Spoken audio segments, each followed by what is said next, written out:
چشمون بلند بالا رو بردم، سیاه چشمون بلند بالا رو بردم، ز دست دیده و دل پرد و فریاد، ز دست دیده و دل پرد و فریاد، که هرچه دیده بی بده کنه یا، که هرچه دیده بی بده کنه یا.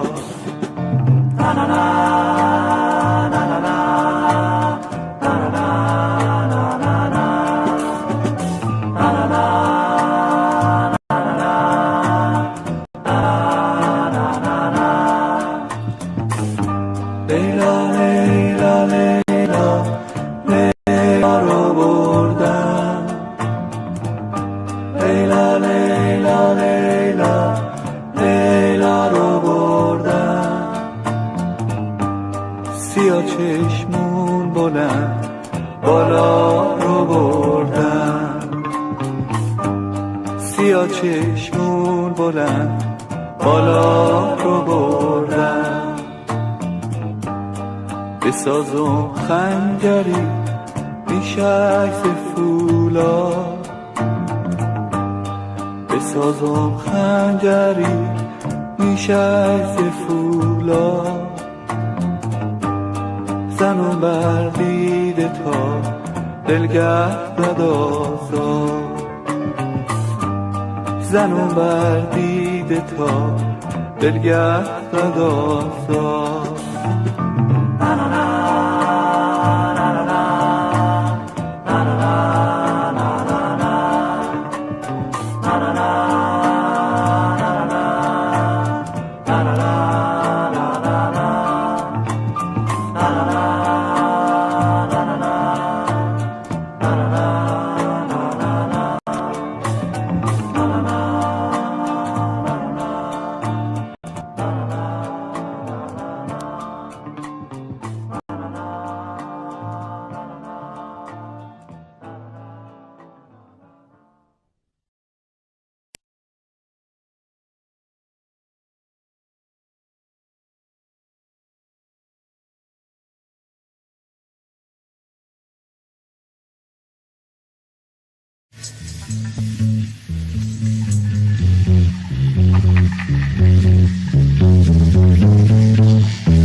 المساكن يا زهرة المدائن يا قدس يا قدس يا قدس يا مدينة الصلاة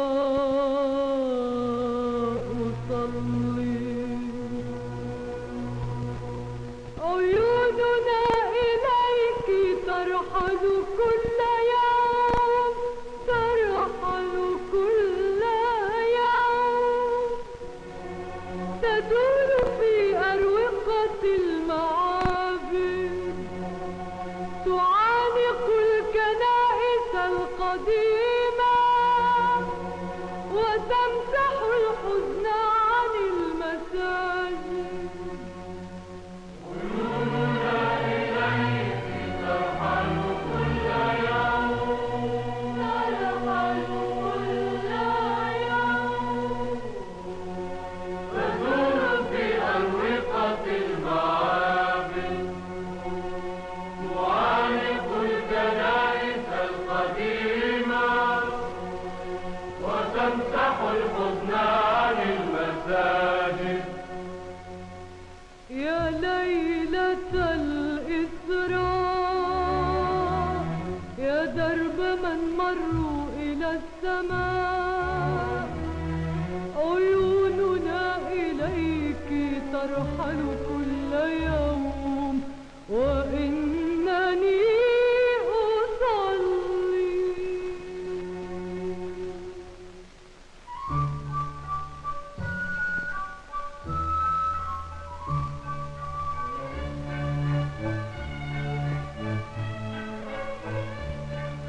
الطفل في المغارة وأمه مريم وجهان يبكيان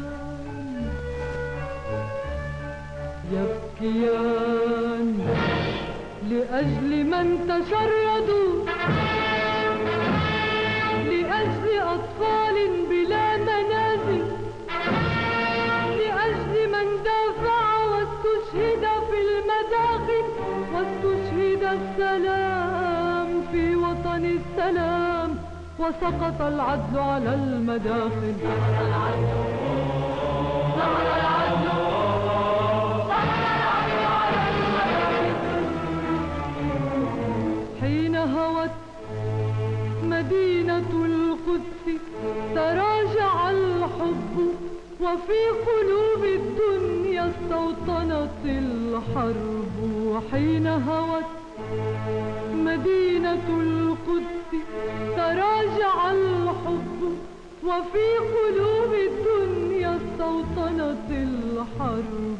الطفل في المغارة مريم وجهان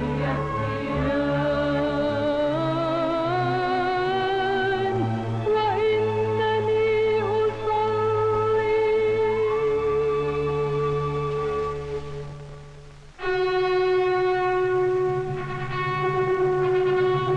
الغضب الساطع آت وأنا كل إيمان الغضب الساطع آت سأمر على الأحزان الغضب الساطع آت وأنا كل إيمان الغضب الساطع آت سأمر على الأحزان من كل طريق بجياد الرهبة من كل طريق بجياد الرهبة وكوجه الله الغامر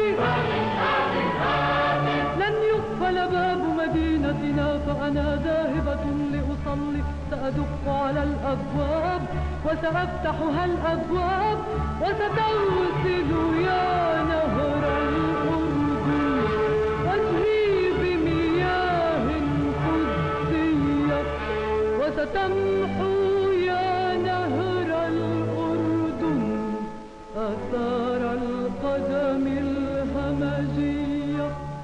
الغضب الساطع بجياد الرهبة الغضب الساطع بجياد الرهبة وسيهزم وجه القوة سيهزم وجه القوة البيت لنا والقدس لنا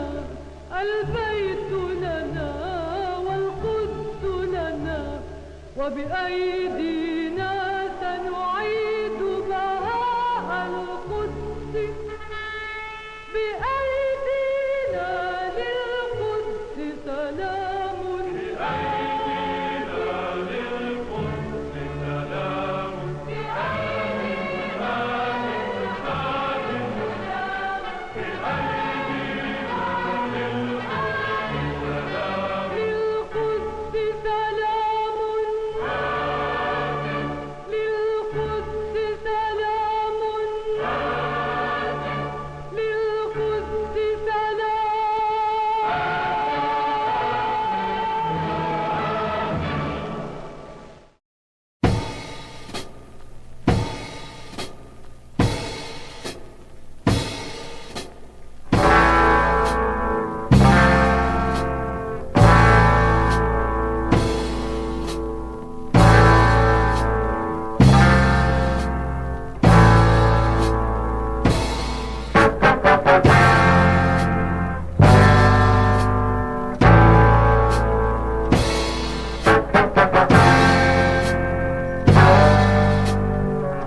You know we had to get the hooligans up here. We're gonna take this pussy nigga out. Yo, Dot, I got you.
perfect.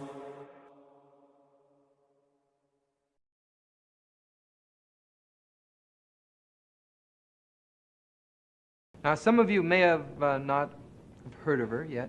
She's only started recently doing television. But she's often been called the funniest woman in the world.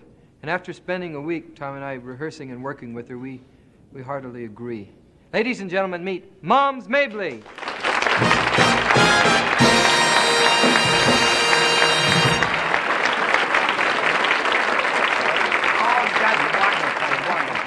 I'd like to tell you, Moms, it's just great having you on our show tonight. Honey, and it's great being on your show. Oh, yes, I enjoy listening to you and your dumb brother. You know, this is the kind of show that people can enjoy. Good, clean, dirty fun. We needed that. Well, anyway, Moms, it is a pleasure to have you here, and I know you came all the way from New York to do the show. Yes, I did. I did. Did you fly, take the train? Yes, I flew. You flew out. But I won't flew back. You take the jet? That's the first time I ever been on a plane and the last time. Honey, no sooner I got up no higher in the Empire State, something went clunk up in my head and my ears stopped up. Couldn't hear nothing. Oh, you talk about somebody being miserable. But that little girl on the plane was so nice. The stewardess? Yeah, the stewardess, bless her little heart. She tried to do all she could. She said, Mom, I can't hear nothing, honey. I can't hear nothing. She said, Mom, chew this chewing gum. Maybe that'll help you, you know? I chewed and chewed. It didn't help nothing. We started over Denver across them mountains and got caught in an electric storm. And that plane started dipping, and I started dipping with it. My head started going around. I couldn't hear nothing. I said, do something for me, honey. I'm dying. She said, Mom, drop your jaw. And I misunderstood her.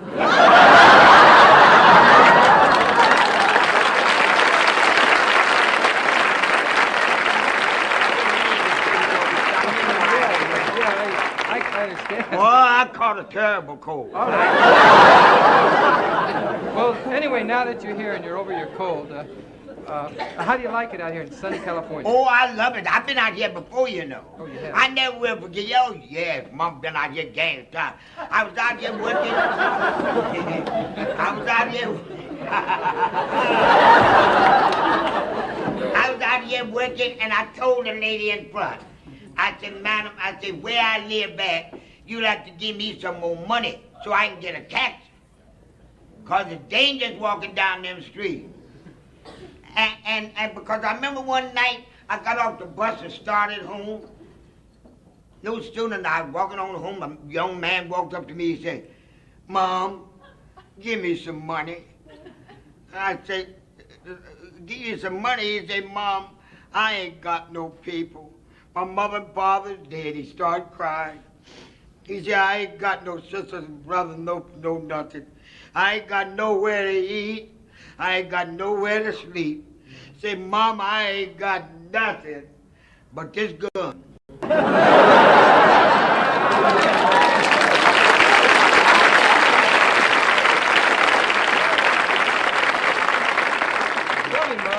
I like to put my arms around your son, young and all. You know, Mom don't like old men. You don't? No. Anytime you see me with my arms around an old man, I'm holding him for the police. I'm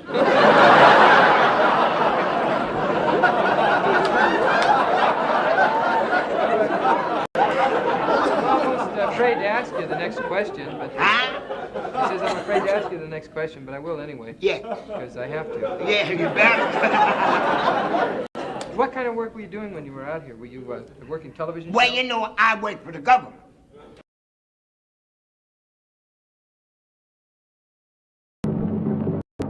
On February 21st, 1965, Malcolm X was assassinated.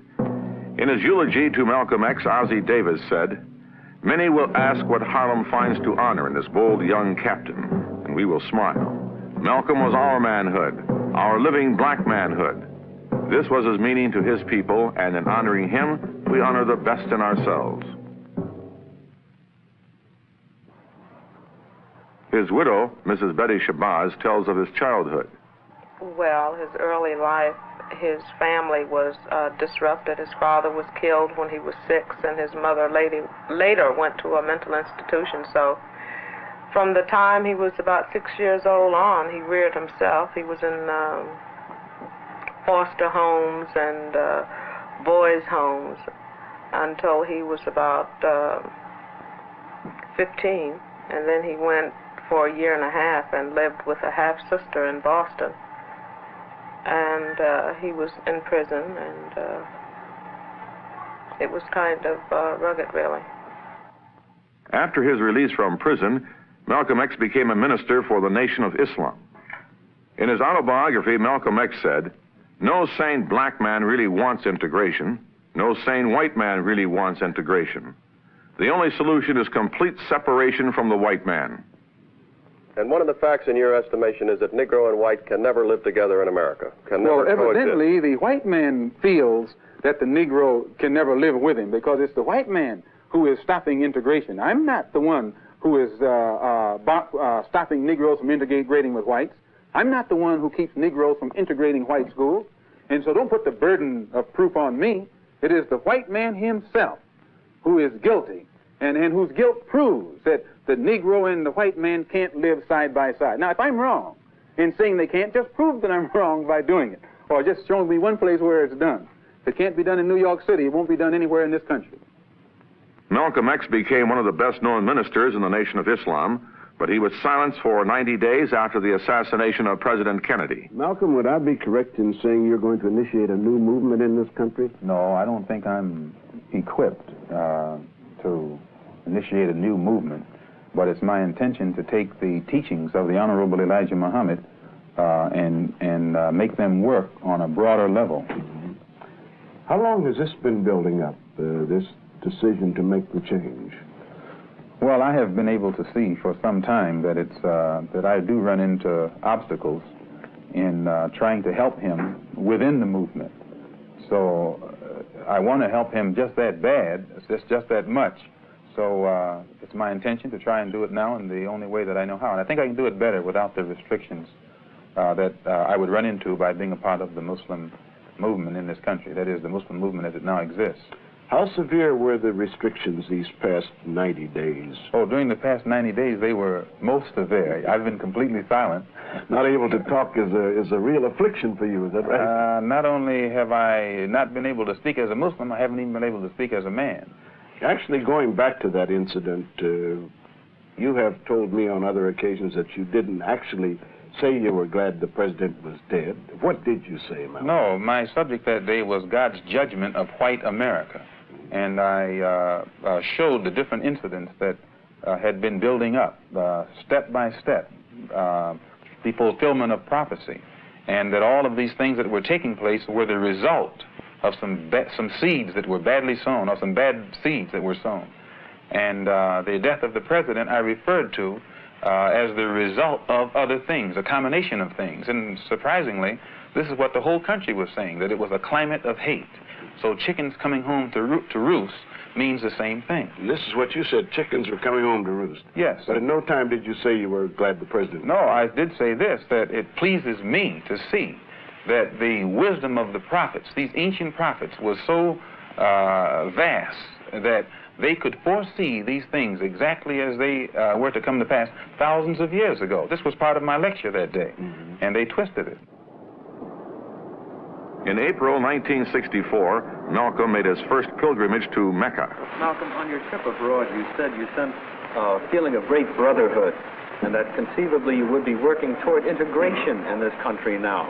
At least this is what you're reported to have said. Have you any comment on it? I don't think that I ever mentioned anything about working toward integration. If I recall, I pointed out that while I was at Mecca making the pilgrimage, I spoke about the brotherhood that existed at all levels and among all people who were there on that Hajj, who had accepted the religion of Islam. I mean, perhaps it could drive some of the racism from this society as it has driven racism from the Muslim society. You accept integration as a possible solution to the racial problem in this country? No, people cloud the issue when they bring in the word integration. Integration can't even be defined. This is one of the reasons why it hasn't been realized. when a letter was written back and it was published in the New York Times, I think Mr. Handler published it, a lot of people felt that he was becoming an integrationist, which was not true. He had gone to Mecca and he had merely written about what he saw, and people reported it as if, you know, he had gone there and planted these people there. So this was an observation on his part, and he was not in the least becoming an integrationist. His role was forever the fight for black freedom. He wanted to raise the level of the struggle from one of civil rights to one of human rights, and he felt that civil rights confined our struggle or our fight for freedom to the borders of the United States.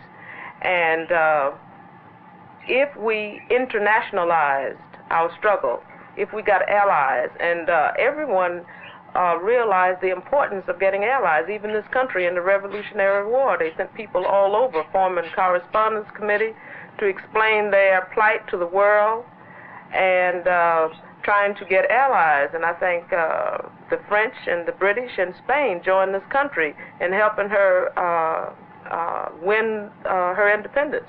And just like they needed allies, you know, the black people needed allies, and I think this was one of the reasons for his trips.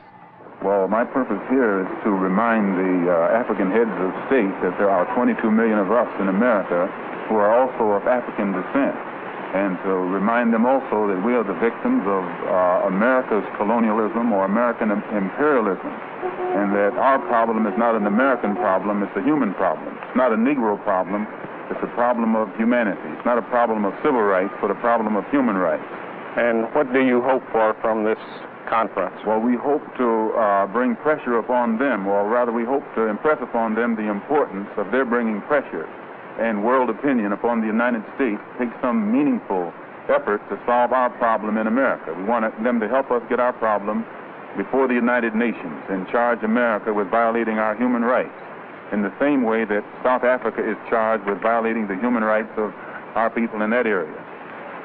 And what sort of reaction have you been getting from the African leaders? Well, I've gotten a good reaction, a very sympathetic reaction, and an understanding reaction. Many of them have been misinformed by the American government into thinking that black people in America don't identify with Africa, and therefore they've restrained themselves from voicing their interest in our problem. But I've impressed upon them that our problem is their problem, as well as their problems are our problem.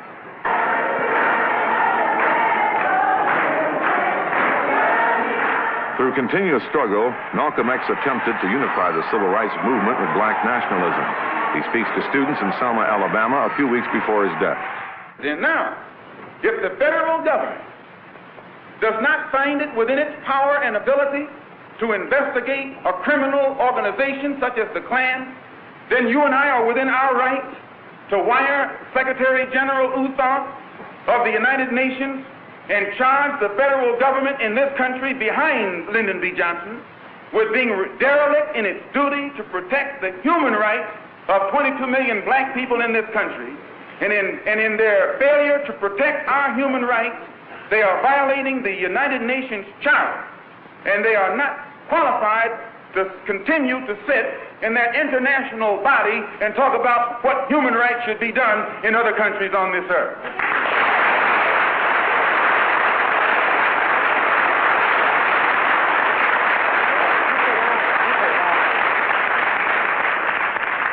I have to say this, and I'll sit down. Back during slavery, when black people like me talked to the slaves, they didn't kill him. They'd send some old house Negro along behind him to undo what he said. You have to read the history of slavery to understand this. There were two kinds of Negroes. There was that old house Negro and the field Negro. And the house Negro always looked out for his master. When the field Negroes got too much out of line, he held them back in check. He put them back on the plantation. The house Negro could afford to do that because he lived better than the field Negro. He ate better, he dressed better, and he lived in a better house. He lived right up next to his master in the attic or the basement. He ate the same food his master ate and wore his same clothes. And he could talk just like his master. Good diction. And he loved his master more than his master loved himself.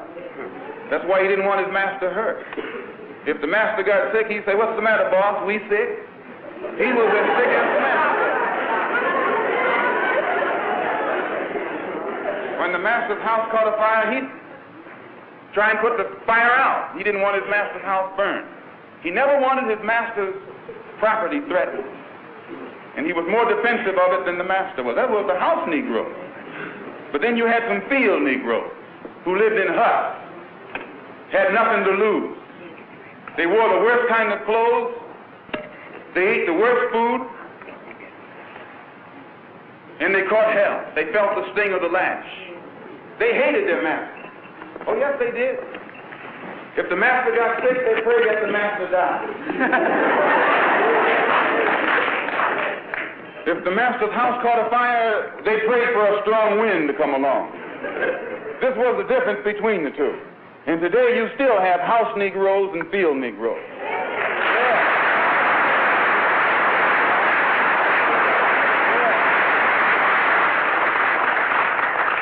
I'm a field Negro. If I can't live in the house as a human being, I'm praying for a wind to come along. If the master won't treat me right and he's sick, I'll tell the doctor to go in the other direction. But if all of us are going to live as human beings, as brothers, then I'm for a society of human beings that can practice brotherhood. So before I sit down, I want to thank you for listening to me. I hope I haven't put anybody on the spot. I'm not intending to try and stir you up and make you do something that you wouldn't have done anyway.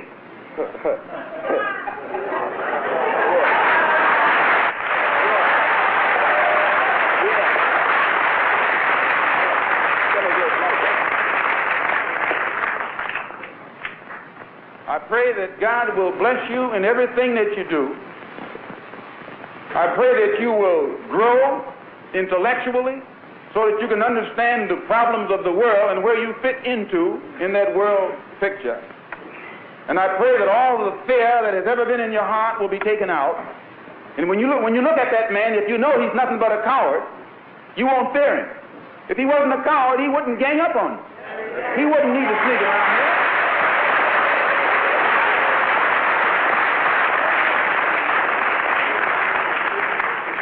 This is how they function. They function in mobs. That's a coward. They put on a sheet so you won't know who they are. That's a coward. No.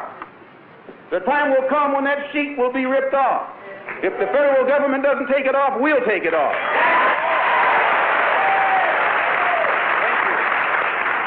Although some of us may have disagreed with Malcolm X, or we disagree with each other about him, let his going from us serve to bring us together.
us from Camp David, he ad-libbed thoughts on the economy during a microphone check, not intended to be a part of his speech. My fellow Americans, I've talked to you on a number of occasions about the economic problems and opportunities our nation faces. And I'm prepared to tell you it's a hell of a mess. The hard line being taken by the Reagan administration concerning the air controller strike has caused delivered a potentially staggering setback to labor unions nationwide. And it comes at a time when union officials are charging there is a growing campaign in this country to break unions. The operation will be non-union. Salaries will be cut in half. Wilson Foods declared bankruptcy. With the stroke of a pen, it could stay in business but void its labor contract and slash workers' salaries by 40 to 50%. These are hard times for the meatpacking industry. Some union labor has taken almost 50% wage and benefit cuts to keep their jobs and their companies afloat. Wage concessions, or taking some money home instead of nothing. In Waterloo, Iowa, a shutdown. At IOC, a violent strike over wage facing 40% pay cuts go packing bricks against a truck at a Wilson Foods plant. Picket lines in spite of a bumper-to-bumper automobile barricade as Hormel's flagship plant opened the second week. In the guards was reached after city officials said the situation at Hormel was beyond their control. This is not Austin anymore, it's Hormel, Minnesota, and you guys are helping.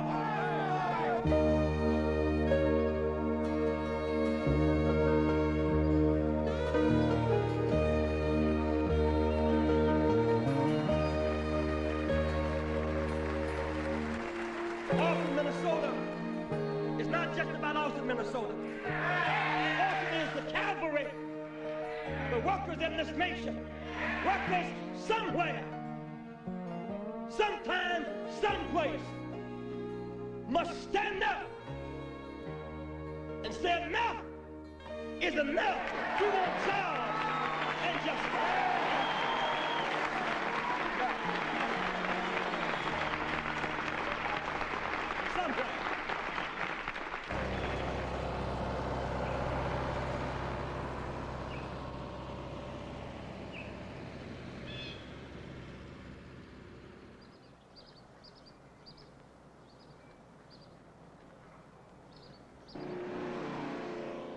Give you a pamphlet here so you can see what's going on in the Austin plant. Thank you. Hello. Can we give you one of these about the Hormel injury rate in the plant? Okay, Alrighty. Thank you.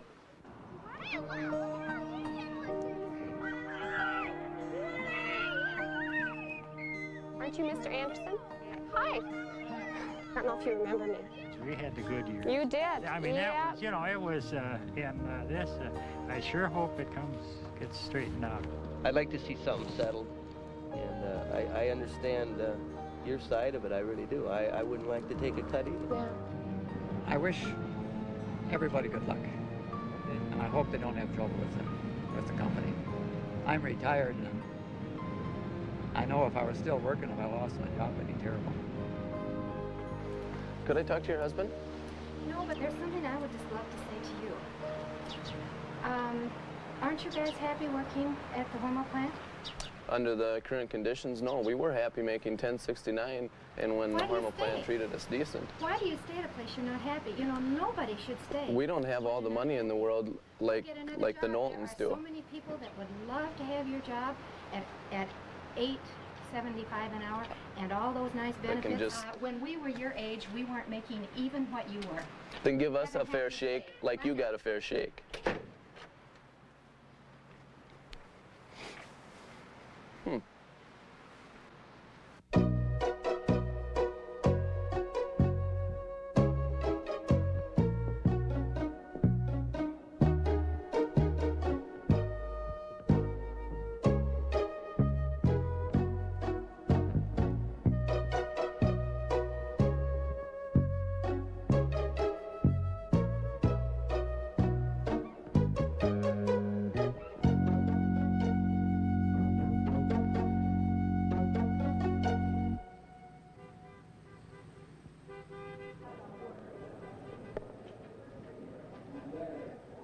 If we got to give up 23% wages and 30% cut in benefits when the company's making $30 million, what are we going to have to give them when they show a loss for a quarter? 2 years ago, under the incentive program, my last incentive check in the hog cut in the new plant, I grossed $637 for 47 hours of work. After the incentive program was taken away, I went down to $409 a week. Today, I'm making $312, working twice as hard for the same amount of hours. It's ridiculous.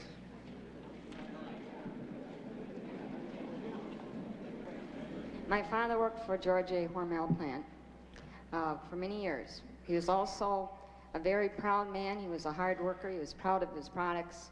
He was in the days of heavy production. He went out on a stretcher one day from the plant. My husband, now I'm proud to be a wife of a hog cutter.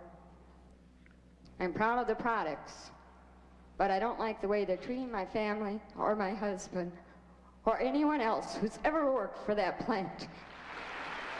It's a real quagmire of a situation, and people are really getting hurt.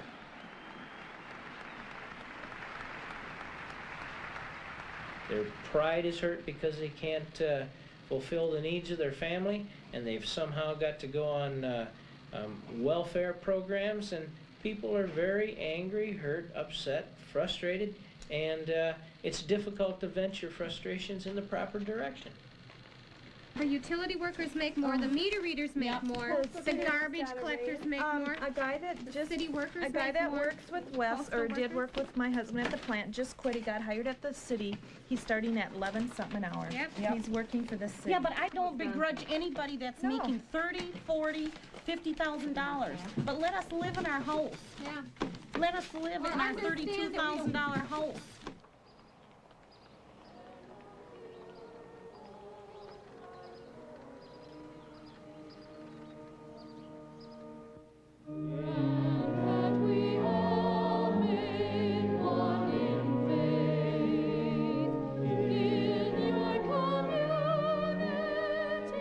In Austin, Minnesota, 22,000 people. We're in a kind of a little world by ourselves down here. These are the people that we go to church with. These are the people we go to grocery stores with. We meet on the street, we meet in the theater, we meet in various forms of recreation. We rub shoulders with them. Do we care about our employees? Yes, we do. But in the long term, we don't want to go the way of many other packers who realized too late that their costs were out of line and then tried to recover and couldn't.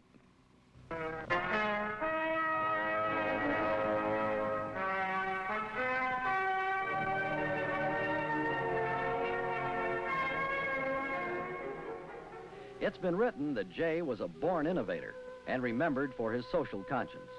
His thoughtful understanding of and concern for the welfare of the working man was surely what gave rise to the many benefits that have been made available to Hormel personnel. He initiated the first guaranteed annual wage. There was also a first-of-its-kind profit-sharing plan for the workers that paid out a share of the year's profits to each of them. Perhaps that explains why everyone at Hormel strives for quality and efficiency. I've worked for Hormel. It'll be 43 years this year.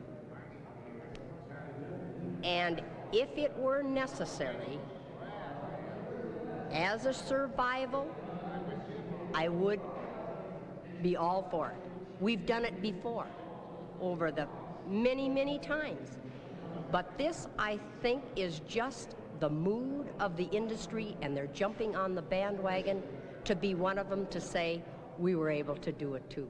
Where I think if they would have left our wages at their present standard, people would have really used them as a shining example that in hard times, if you really have good productivity, good relationship with your employees, that you're able to handle the bad times.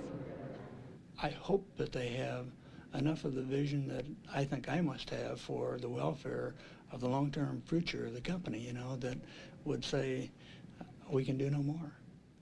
J. Hormel were here today. If George A. Hormel were here today, they'd probably be doing exactly the same thing that we are. I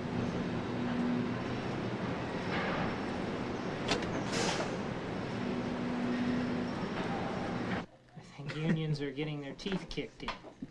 I think if you're into a situation of where you're getting beat up, you better try something different. Corporate campaigns initiated by Ray Rogers and other labor strategists. Rogers has been used to targeting on one enemy. Ray Rogers brought his corporate campaign here for an 8-week We were very ineffective in communicating our message. We managed to attract reporters from the New York Times, the Chicago Tribune, I ran across an article on Ray Rogers and gave him a call. the tough-talking and ambitious labor consultant. He said he needed to do a little research because he was a vegetarian, didn't know anything about meatpacking. Ray came and made a presentation to our membership. We will run a multi-million-dollar campaign even though you don't have millions of dollars. The greatest resource, the greatest strength you have is the people themselves.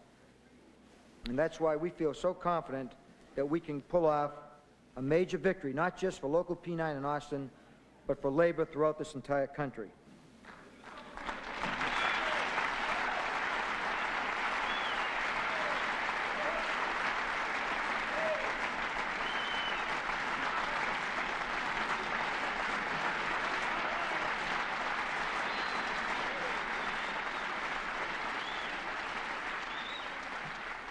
Well, there you go.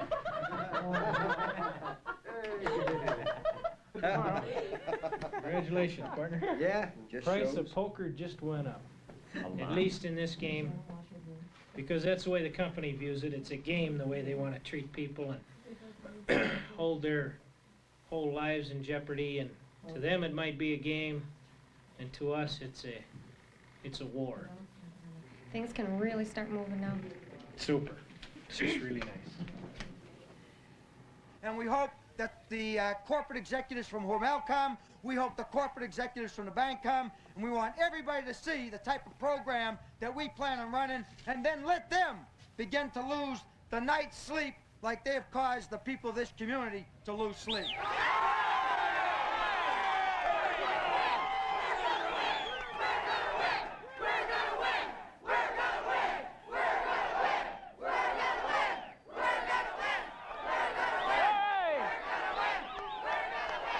On our staff, we have experts in all facets of research and analysis, communications experts, and people who are experts in all facets of political and community organization. And we looked out there in society and we saw poor and working people getting the daylights kicked out of them, and we felt that there had to be a mechanism that they could turn to, and unions could turn to, and community groups could turn to, that had a lot of expertise in how to really challenge powerful adversaries that were irresponsible in their policies directed at workers. So we developed corporate campaign programs. And our campaign is one of taking the offense, showing that workers can move ahead and fight back, that they don't have to keep taking one loss after another. You know what you need to do? Ray told me you're never going to outspend a company, public relations-wise. My name is Ray Rogers. I'm with Corporate Campaign, Inc. That what you needed to do was look at creating a situation that became a newsworthy situation. The company spent tens of millions of dollars in many years to build an image and reputation. That's being destroyed overnight. The strategy was to go after the money behind the corporation. We know there's a lot of labor money in First Bank system. Ray Rogers and his corporate campaign mailed this letter to over 5,000 union members in the Midwest that says, in part, the First Bank system is a principal stockholder in the Hormel company and thus can influence policy.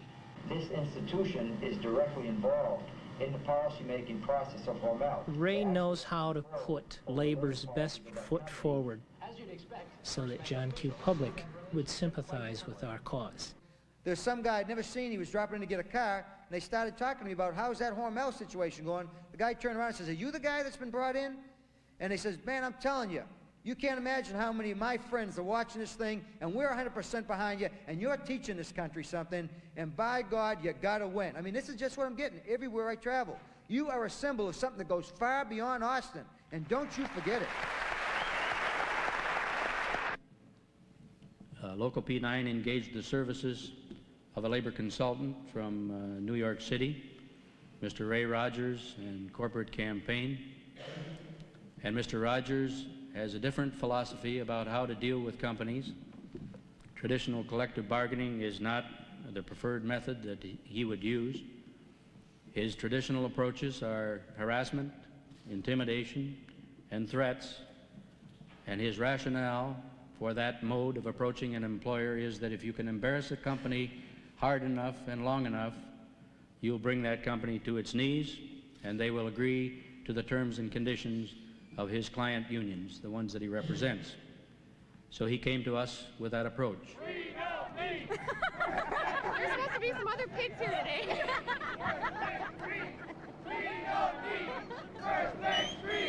If anybody doesn't have a sign, just grab a sign here. If you don't have one. From day to day, you get to be such on a high like today with everybody here, but when you go home and nobody's around you like at home, you tend to get down. But then you get right back up when you go back down to the union hall and start working and helping out. Then you get up again. We're on the right side of things. The issues are on our side. The people are realizing we're willing to fight that fight that needs to be fought. And people, you know, recognize that the labor movement being a key factor if we're going to have any real meaningful social and economic cut.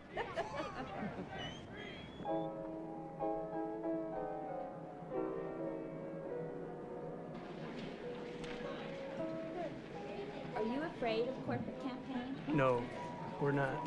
As a matter of fact, what happens if they persist? Well, I don't know. With our position, I don't know what they can do. I realize that they obviously can say a lot of things, but they can't do a lot of things. And I think it's tragic because the only thing they can end up doing is destroying their own jobs and their own company. Thank you all very much. Yeah. Appreciate it.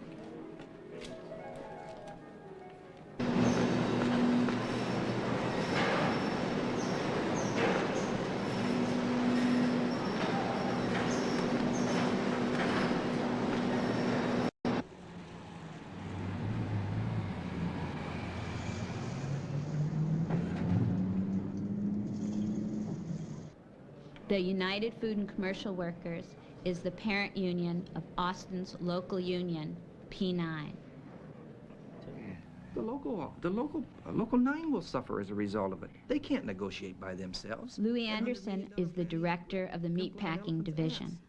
And they say, this company is a profitable company, and nothing else in the universe matters, and we have a right to our 1069, we have a right to those benefits, period. That's their thinking. And I'd go even beyond that there. They are convinced by Ray Rogers that the corporate campaign will achieve that goal for them. He went in and shot him a line of shit is all he did. Now the plain fact of the matter is there is no doubt in my mind whatsoever they are not going to win through a corporate campaign. They are not going to win if they continue the way they're going. They're going to become bigger losers than what they are right now.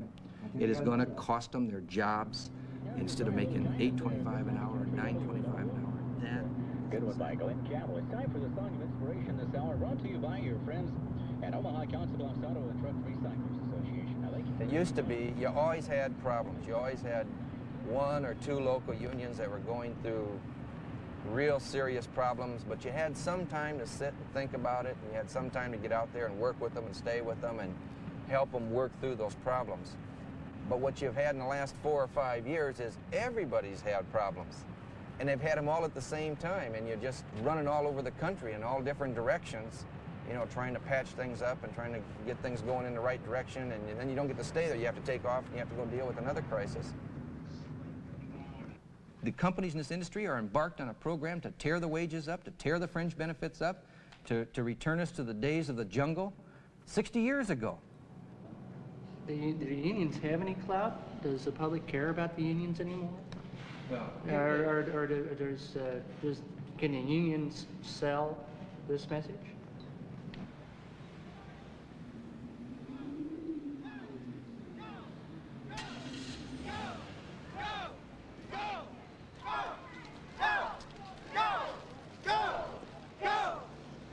Local unions like P9 have complete autonomy to carry on all union business as long as they don't violate their international constitution. The International Union can only give strategic advice. What can you do that we can't do? So far, I haven't seen much. Oh, really? There's your answer. There's your answer.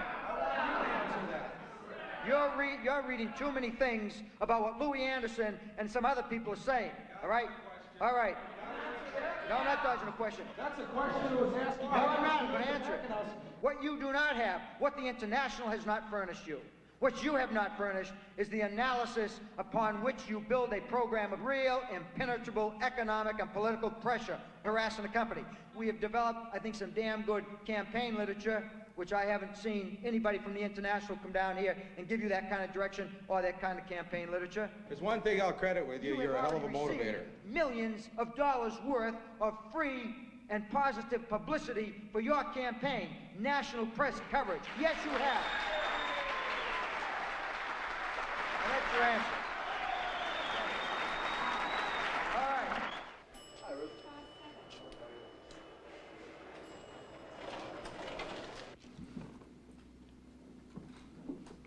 Hi, are you with P9? Mm-hmm. Okay.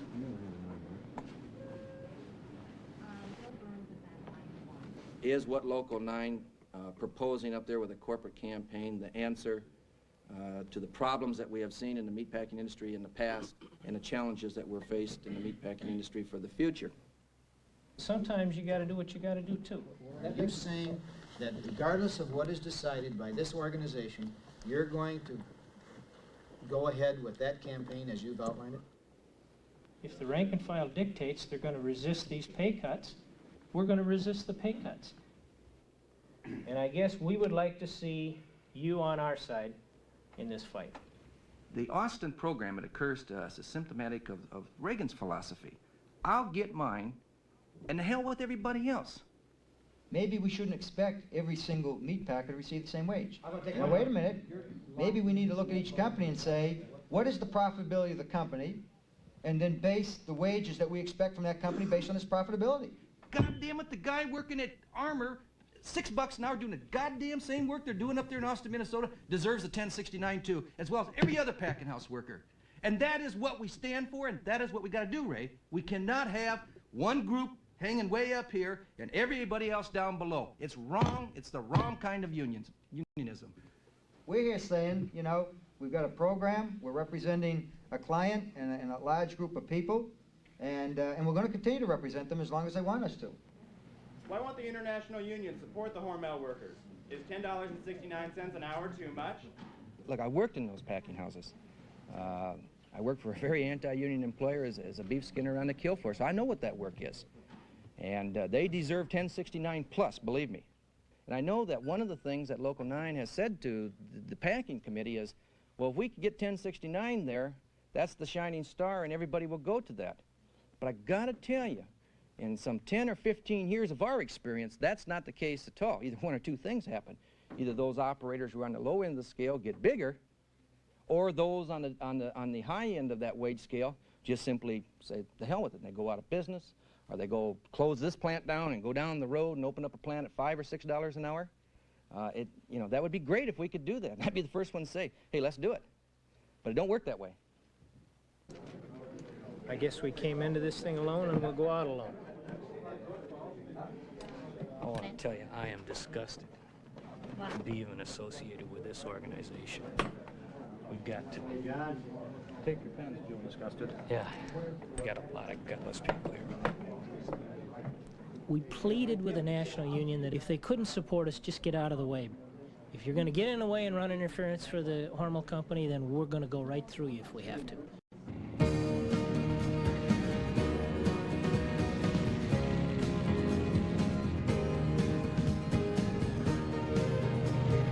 So you've got the International Union looking at it and saying, if these people are successful, they may find out that an international union isn't necessary and all they need is a labor consultant from time to time.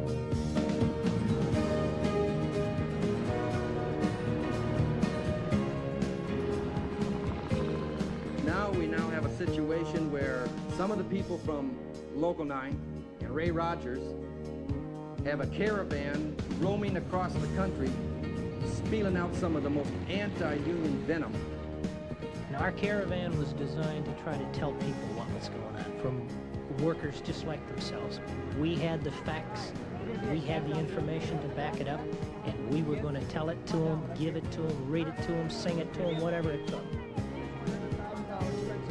And Louis Anderson was making his $70,000 plus salary and his lavish expense account. If you think when the public sees that they understand the complexities of what's going on in Austin, Minnesota, all they see is 200 or 300 people screaming and hollering how the union is no good. We're not like some other locals around. Our membership told us that they didn't want that agreement by 76% vote. Get the Hormel chain settlement. Do you think the president or the vice president of an international union ought to come around and tell you that you ought to take a concession with by far the most profitable company in the industry? Anti-unionism is oozing out of our own ranks.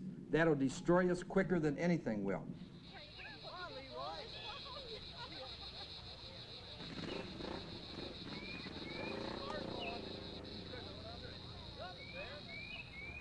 All I know is this is definitely a union-made tent.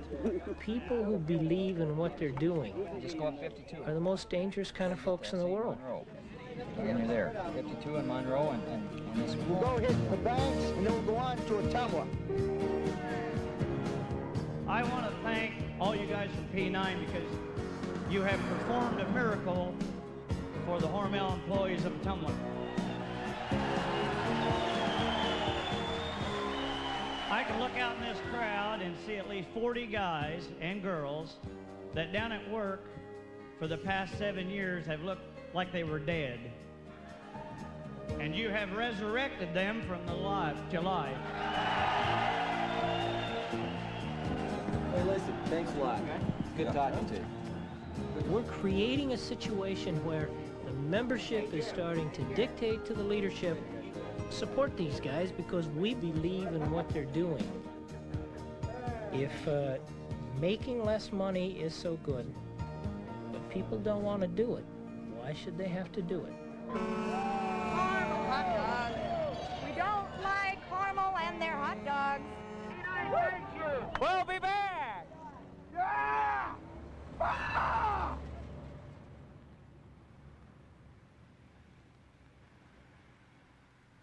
They have a machine in place to make you look like you don't know what you're talking about or carrying the company message. Rogers and Guyette, with their machine that they have there, have a firm grip on that situation.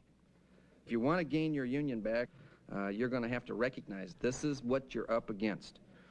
This meeting is somewhat clandestine in that if you're going to put together a committee, then you need to have the time to get it off the ground without them branding you right at this here particular moment that the International is behind it. It started off with 4 of us that met 2 weeks ago with Louis. It started off with that group. We expanded to 16. Now we're going to go in a meeting here, and we're going to, all of us are going to try to sing off the same sheet of music. Now hopefully you'll be able to go back to Austin, and once we get the ball rolling, we'll all be provided with information. So when anybody is attacking what this campaign is doing, attacking everybody that is working on this United Support Group and has done anything for this campaign, they're attacking every one of us. What are we doing that's so anti-union? I see more union people here and more support than I do anywhere. That's not anti-union. That's right. That's going forward. I want to be a union of the 80s. I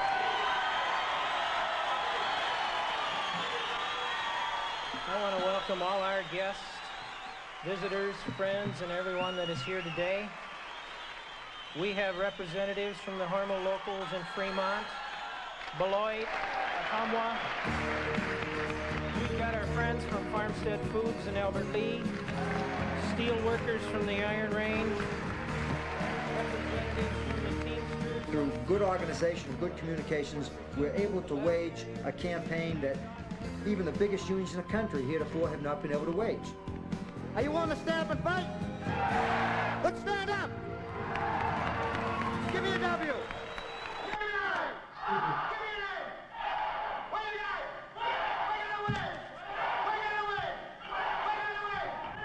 To some, he is a prophet, a messiah who has assembled the tools that can bring corporate giants to their knees. This man is an organizational genius.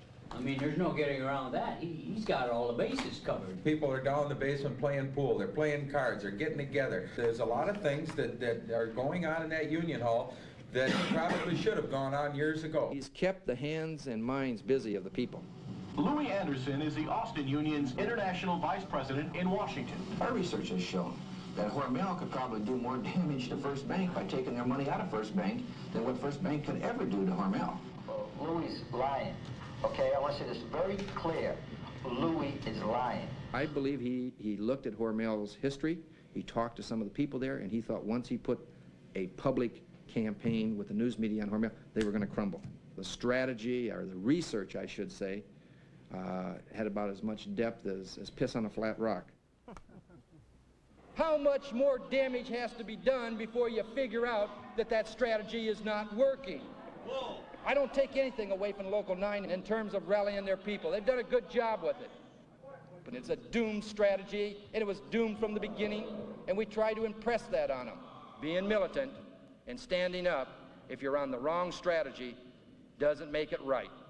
People still end up getting hurt, rates still continue to tumble. You don't have the luxury of just saying, at least we're fighting. Because when you fight and it's all over with and you've lost everything, then that's a terrible price to pay just to say that you were tough. What we're doing makes sense, and we believe in it. And belief is something that will carry you a long ways.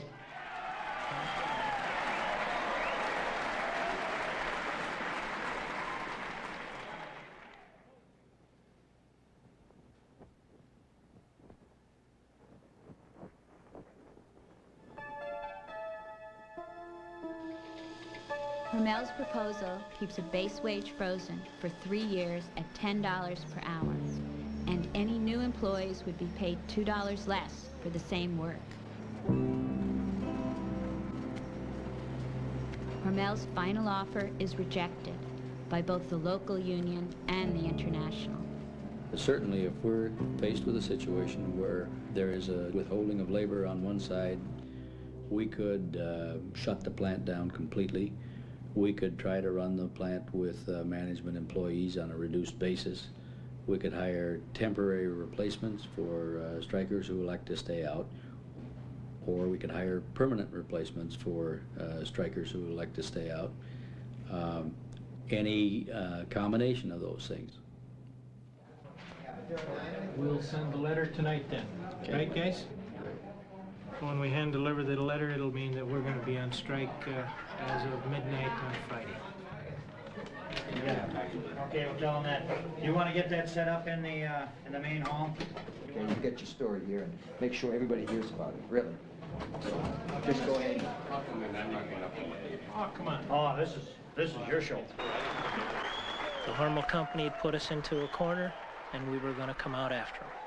Much like a fighter going into a fight. When you know that you've trained about as well as you can, it's time to get the gloves on or take them off and do what you got to do, I guess. Over a 93% margin, the contract proposal termed by the company to be their last and final offer was rejected. So the executive board has met, and we intend to give the company a 48-hour working day notice tonight before midnight.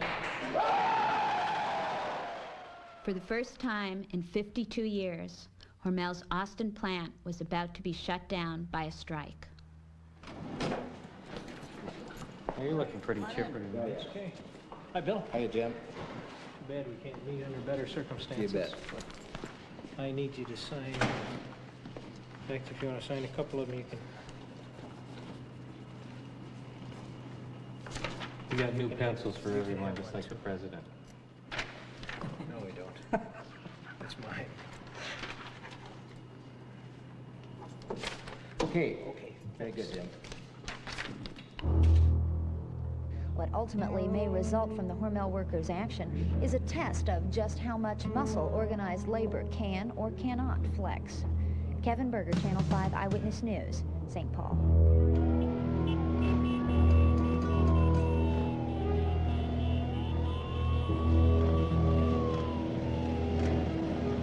I think it is tragic. We were hoping upon hope that some resolve would be reached, and so that this community and certainly our employees that work in the plant wouldn't have to go through what we're now facing. We think that we've done everything humanly possible to bring a resolve to this thing on reasonable terms. But we aren't going to get a resolve to this dispute on unreasonable terms. The company's strategy is a clear one. They want to freeze us out. They want to starve us out. And I think the motto that we at Local 9 have is best exemplified in one of Bruce Springsteen's latest songs. We made a promise, we swore, we'd always remember. No retreat and no surrender. And I think that the fact that these people are here today helping us so that the company can't starve us out is certainly a giant push well on the way to let this company know that we are not about to surrender.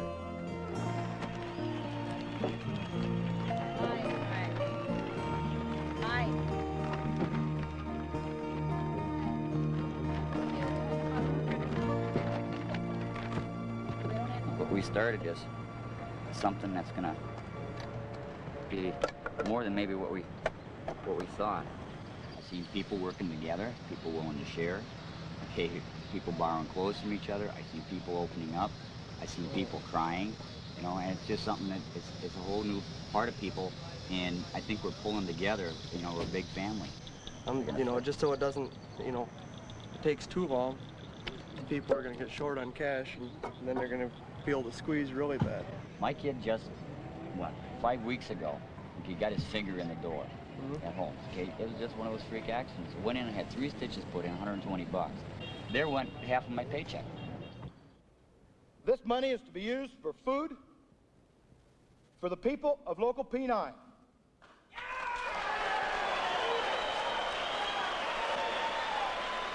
can't even add. I can't even add. 1,100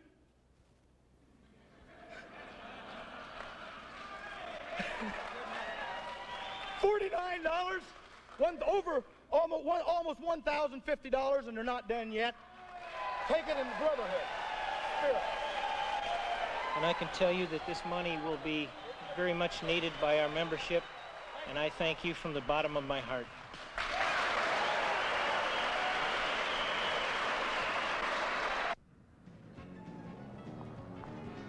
Hey, Joe,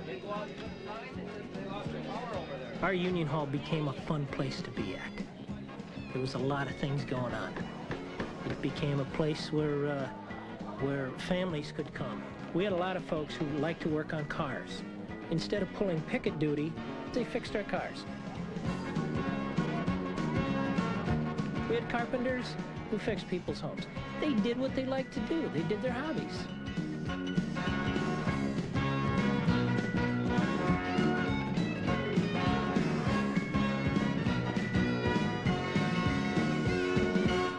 I asked Guyette, tell me where corporate campaign is today, tell me where it's going next week and the following weeks, and relate that to how we're getting back into the packing house. All they did is the same old gibberish. We've got a group going here, we're gaining support, we got money coming in. They start with this gibberish and you say, now wait a minute, I didn't ask you that. Let him speak, and then Rogers gets into his filibuster. They roll, and then all of a sudden it's boom. Next question, what do you got? I was in a Tama last week, and the guy, then they were patting me on the back, and then, you know, and this guy gets it, he talks for 10 or 15 minutes. When he gets up to start his filibuster operation, you got to have 7, 8, 9, 10 people stand up and say, look, tell me how you're going to get the jobs back. Tell me how you're going to get a contract there. The main thing is you got to keep pounding into them. Where are you as far as settling this thing or trying to settle it? I mean, you got some maniacs up there in the leadership position, and a maniac in Rogers who has yet to do one positive thing for that.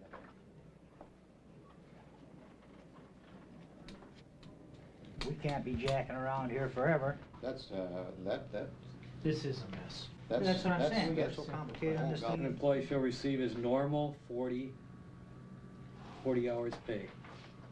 For vacation. Yeah. Vacation pay shall consist of an employee's normal 40-hour weekly check. Yeah, that's good enough. Good. Normally, the National Union managed negotiations. However, in this particular situation, our National Union was spearheading a concessionary drive, and we didn't want a concessionary contract. Therefore, our National Union was told, get out of the way, we'll deal with our own negotiations. It don't mean anything.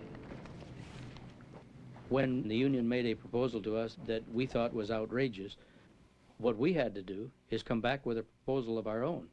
And instead of just basing it blindly on the old contract, we looked at every provision of that agreement and said, well, now what would make sense here? Who's going to pay for that? What is The it? company. The company will pay for What it. is it? Word it, Floyd. Joint management, labor.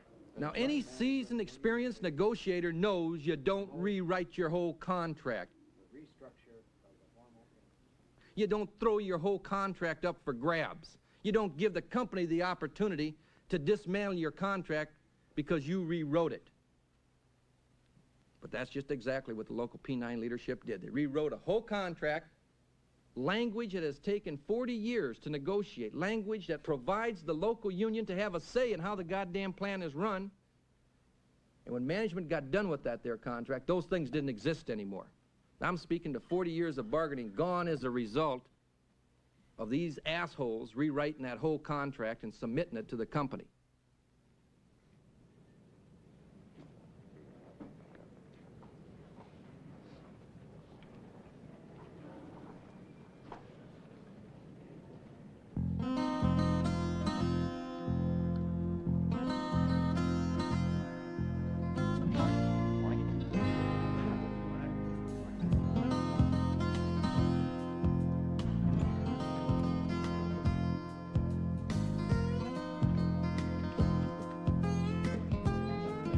Being a negotiator requires a lot of different skills, and especially in an industry that's in turmoil like this one.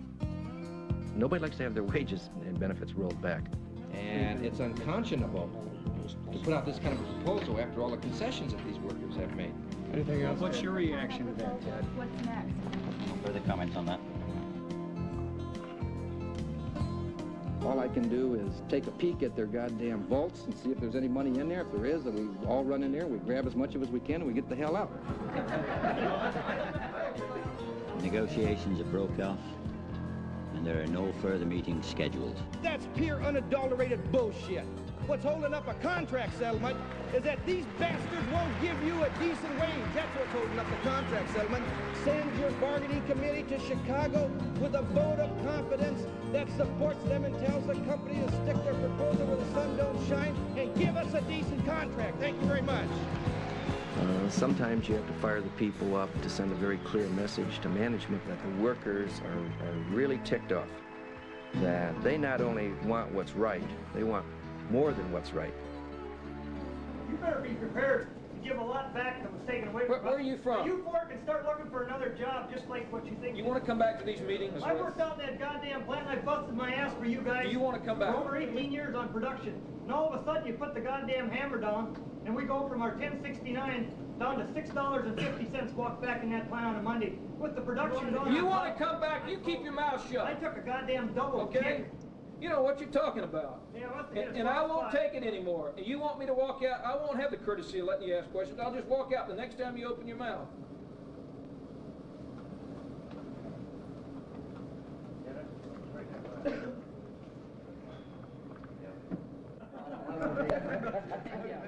The more that the membership seems unreasonable, the more that the bargaining committee seems unreasonable, the tougher they are. The more the employer has to rely on you as the negotiator, because you're the one supposedly that has to make common sense prevail. I'd like to carve out numbers 1 and 2 and continue to talk with you to see if there's something we can do, but I sure haven't come up with anything else. You only do that once you have extracted the maximum from that employer. And then you let the membership decide.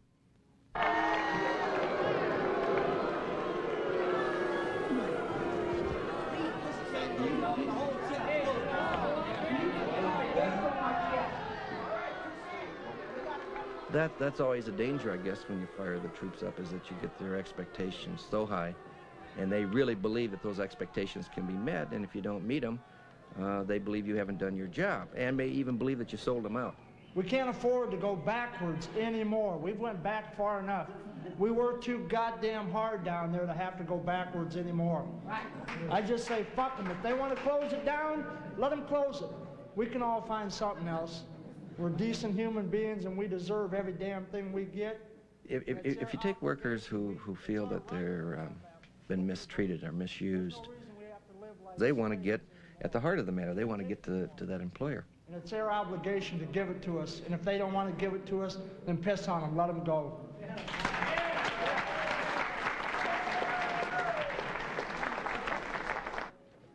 Look, between both of you, you want to strike. You keep snapping at everything for one. Now, if you want one, Some goddamn results. Louis, you think it's Look, us? Look, I can't deliver, and I don't intend to carry this on. I can't deliver something that's not there at this time. I've been banging around. Make them set the pattern. Quit looking for somebody to run in here with a fucking white horse. You don't even know what negotiations is all about, and you come in here and act like you know every goddamn thing. I did not come in here and act like I know everything, Shit. Louis. The hell you never. Our members are asking for some answers, Louis. Well, give your members some answers then. Don't lay this shit on me. The easiest goddamn thing to do is blame somebody for the goddamn problem that you're in. I can't change the circumstances. We didn't blame you for the problem we're in, Louis. We're saying... The biggest and most powerful threat that you have is the threat of a strike. When you actually have to use the strike, then you are going into an all-out war. And you have to pick your fights. And if I get a little emotional, I seem tired about this. This is not jerk-off time. I mean, this is serious business.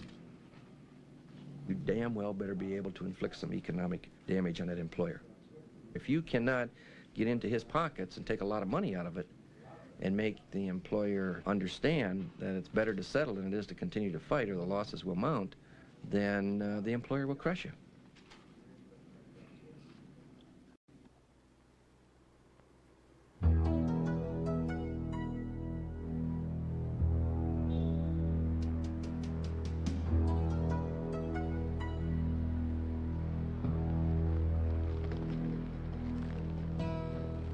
Hormel's production has not been stopped.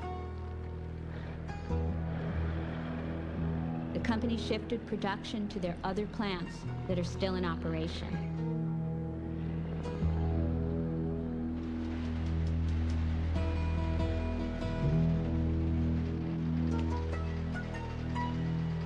In the Austin plant, they're using their own management personnel to turn out thousands of cans of Spam a day.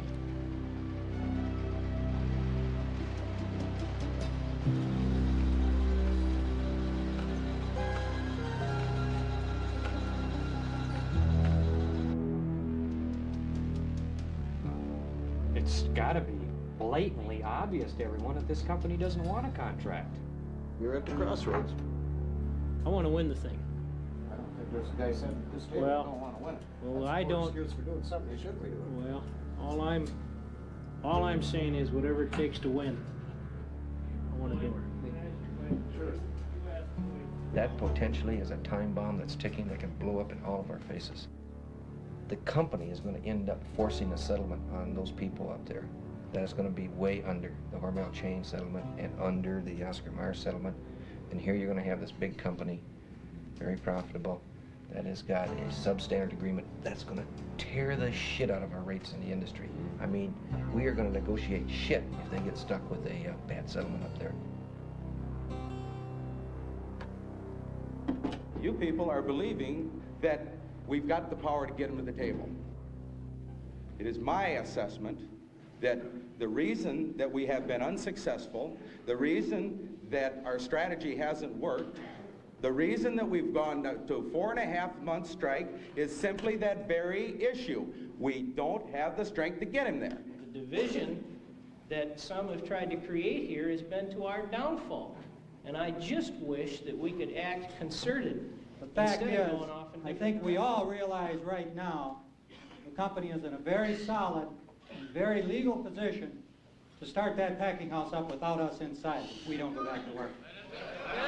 Now, I think the rank and file here has been misled in understanding this company's position. I think the problem is, Jim, the company isn't going to talk to you, period. I mean, they've got a grudge against you, and I think you probably got a grudge against them. And I don't care if we offered to go back to work for $5 an hour, the company ain't going to talk to you. Why don't you talk to them? Or Ray Rogers, because I'm not part of the negotiating board. That's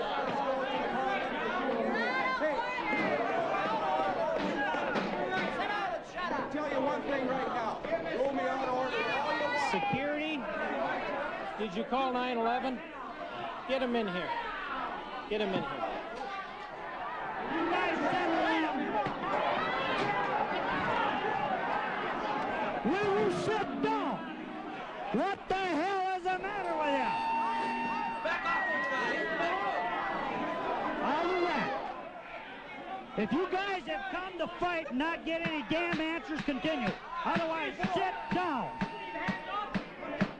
It's a union meeting. We have said, until we're blue in the face, I don't know how we say it again, that we have gone as far as we're going to go. That if you want to go into negotiations and that means you're going to get more and more and more, no, we're not going to give any more. $10. Written in stone, they don't even want to talk about it anymore? Nope. Other than asking questions. Yep. There's no bargaining whatsoever. Yeah. You people think you're winning. I really don't think you're winning. The company, I don't think, thinks you're winning either. You're at war and they're at war, and they're not giving in.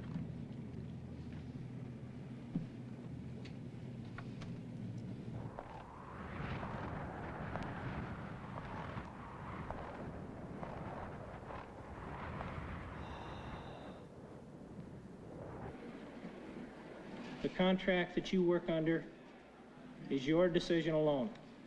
The executive board has recommended rejection. I have a family like you have, and I want to be able to say to them, as Hubert Humphrey said, I'd rather live 50 years like a tiger than 100 years like a chicken.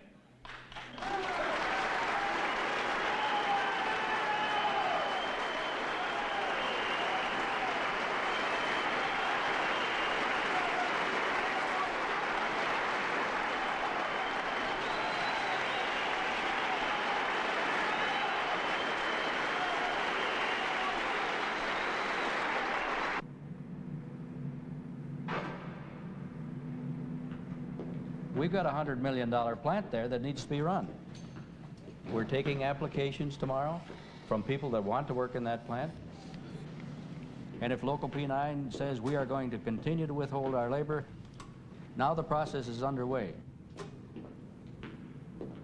The union will have rights to their jobs in the plant until they've been permanently replaced.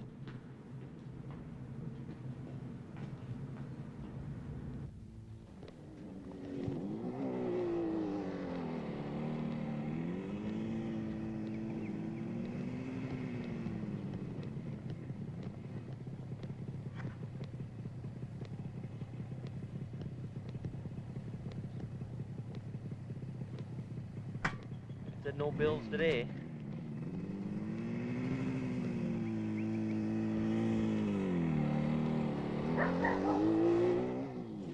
You know, we got a place like this, we got 4 3/4 acres and house, and lived here 7 years, and payments are, you know, a couple $100 a month. I got a wife and 3 kids and I love them, and they'll understand later. You know, if it comes down to losing this place, we'll survive, just like a lot of people. Well, I got to give RJ credit. At least he made a stand. You know, he put himself on one side or the other. I'm on the side that's commonly referred to as the P10ers. That was my choice. RJ decided he wanted to follow Ray Rogers and Jim Guyette. It's a hard decision to make for some people, but wasn't for me when we took that strike vote. Go out there and do it and be willing to give up things and make things better for us workers and workers around the whole United States, union people. We're tired of going backwards. But then you have to look at the rest of the economy. That's throughout the whole nation. That's what's happening. And I guess maybe you have to swallow hard, but if you want a job, you're going to have to take it, I guess, a little bit. So are you having problems with your brother? Oh, I won't have any problems really until he crosses, if he crosses that line, the scab, then there's nothing worse than a scab, so how can you have anything to do with a scab? You know, you guys been giving in for 23 years. And we got unions all over the country watching us, counting on us. People are counting on us. The hell with them. You know, we got 1,400 workers here, and we got thousands of people counting on us. And sending in money, you know. But it's our job, it's not theirs. We knew this strike was coming. We should have avoided it. Well, they didn't want to talk. The International said it's ill-advised. You know, you're on a suicide mission. They told us that.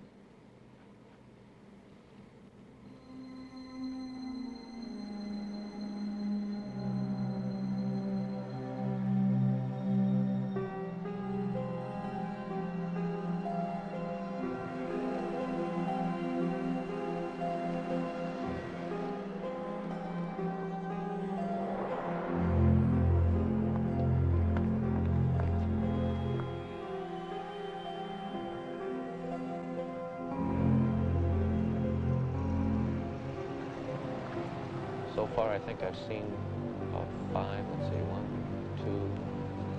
2, 3, 4, 5, 6.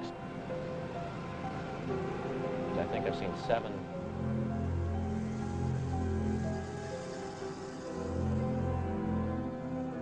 I had to come today. I had to know what it'd be like to see people coming into the place that I spent my whole life in, going in and doing my job. It's really, really hard to watch this happen.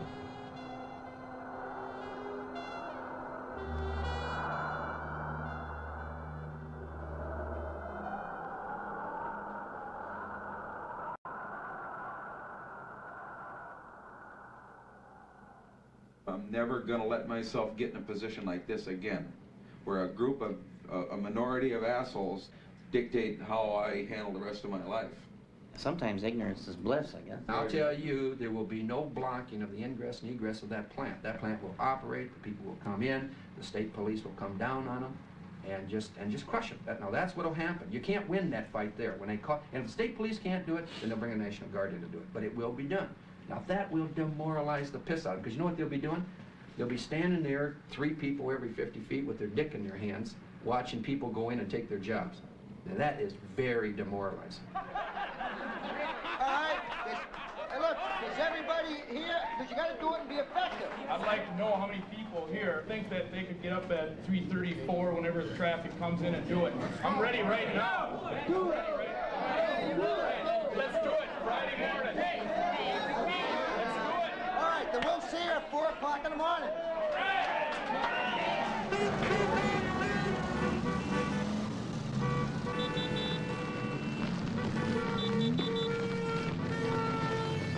So we might just mention this, if you are doing some driving in the area, you will be diverted away from the plant westbound.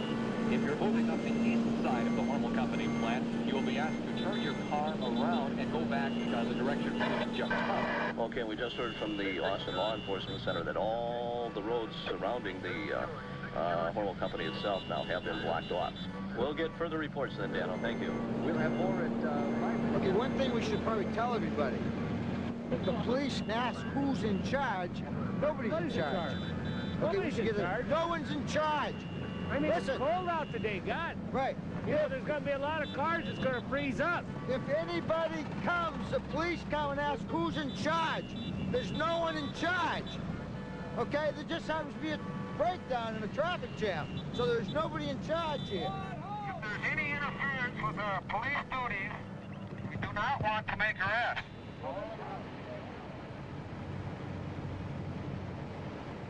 I lost 8 hours pay today because of that.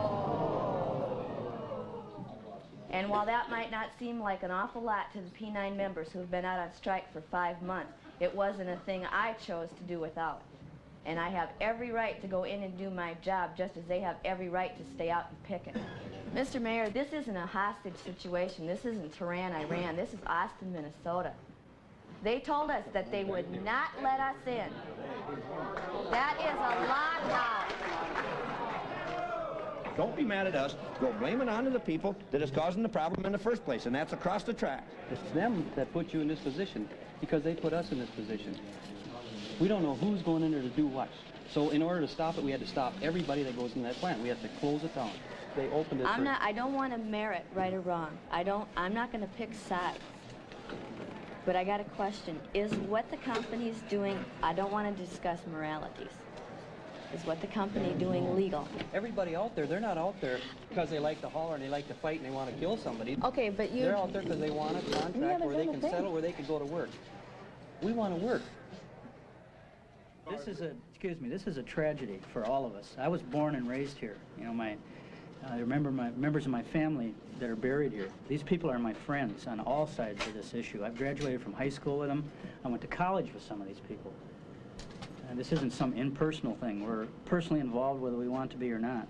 And we would do anything in our power to try to resolve this thing. It's a difficult situation for both Chief Hoffman and I to deal with. I can't tell you what it's like. It's tearing us up.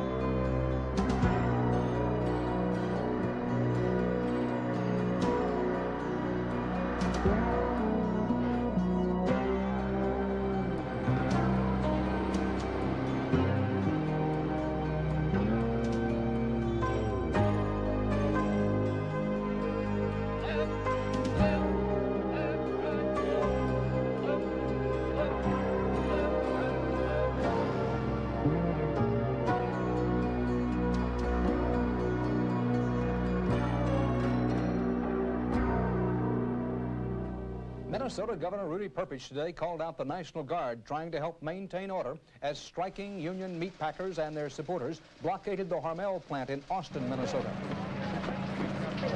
Hey, your gloves are cracked! Holy shit! Look at that! Behind the barricades. I don't know if you guys noticed, but this is your community, not 2 or 3 of them greedy executives. Right. What's the matter with you guys? Shut it down! Hey, somebody gets hurt, shut her down! No matter what happens, shut her down! If anybody gets hit, you simply try to identify who it is, but get back to that hall. Now wait a minute, you understand? You see what they got here? There ain't no way that you got a chance on dealing with those clubs. So you better think rationally. I don't want to see you get in a fight with the National Guard. Okay, remember, if anybody moves on you, just go back to the office.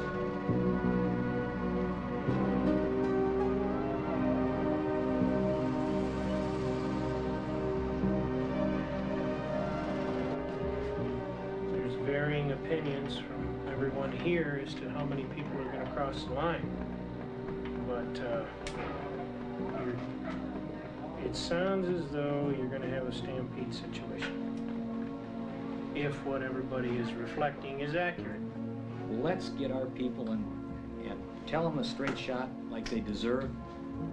Gang, we know we got lots of folks out there that are going to go in there tomorrow because the guard's going to let everybody in. So let's all go back in tomorrow. I don't think there's going to be that many going in tomorrow then. Shit, I don't think we shot our last shot. I'm not ready to give up. No. Shit, not me. I got some real problems, guys, because I can see tomorrow, and you guys can't. Yeah, boy, that's what makes me sick. Go home and take a couple aspirin, get a good night's sleep. Yeah. Probably feel better in the morning. Jesus Christ, I want to feel a bit better.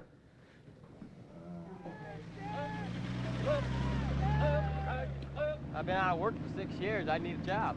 6 years? 6 years. How have you been getting by? Just doing odd jobs. Must be hard. You ever worked in a packing house? No. Okay, where are you from? McIntyre. How'd you hear about it? Been on the news. I got neighbors who works here. Does it feel hard to go across the picket line? No.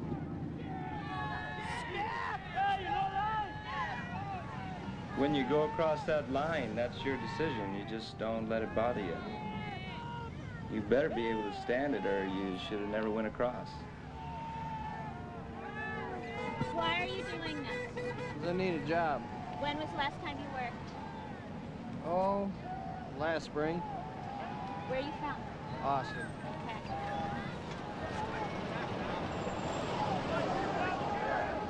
wasn't a picket line, you're a scam!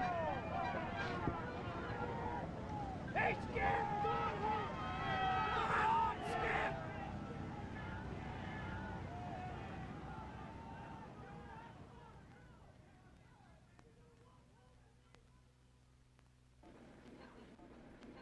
Some people may be looking for excuses to cross, but remember that your self-respect will be left behind if anyone decides to cross the picket line. You know, my family's starving. I'm not getting a damn thing from anybody other than $40 a week, just like everybody else in here. I want my job, just like everybody in here wants their job. I'm seriously considering crossing. I'd be a liar if I said I wasn't. And I think I didn't say I was. I said I was considering. What I'm saying is a lot of you people, and you'd be liars if you say you didn't, haven't considered crossing. Because we all need jobs. What plan of action is everybody here looking for? Victory. I think we're all looking for some plan of action. Either we gotta shut down every plant that Hormel owns Monday morning, or Tuesday or Wednesday or Thursday. We might as well all go back. If we don't shut down their goddamn plants and shut them down fast. So I think that that you guys can't keep going and say, I agree, the company says they're not going to meet. They're not going to give. The company says they're not going to give. They're not going to give Monday, they're not going to give Tuesday, they're not going to give Wednesday, and all that time you got some more guys going in, and so what we're all saying is you got to either shut down the other plants, or like you just said, all go in mass and just work without a contract, but it's got to be one or the other. It can't be going dragged out and waiting for the company to give you something, because they're not going to anyway. They've told you they ain't going to give you anything else.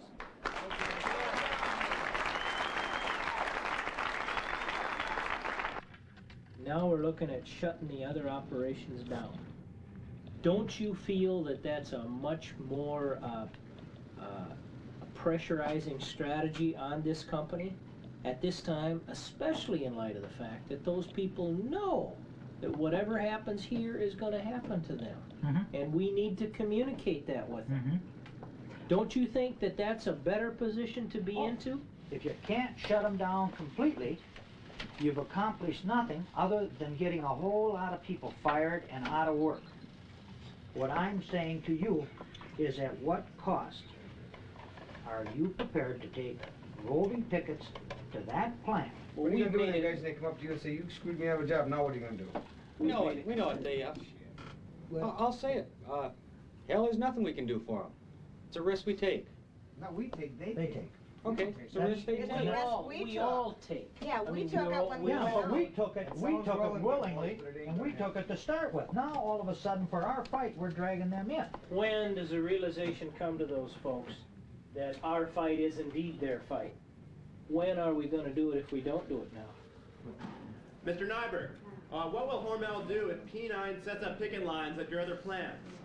Our employees know that it is our position that they'd be in violation of the contracts at those plants if they voluntarily stay out and honor the picket line of local P9 or however many pickets there might be there.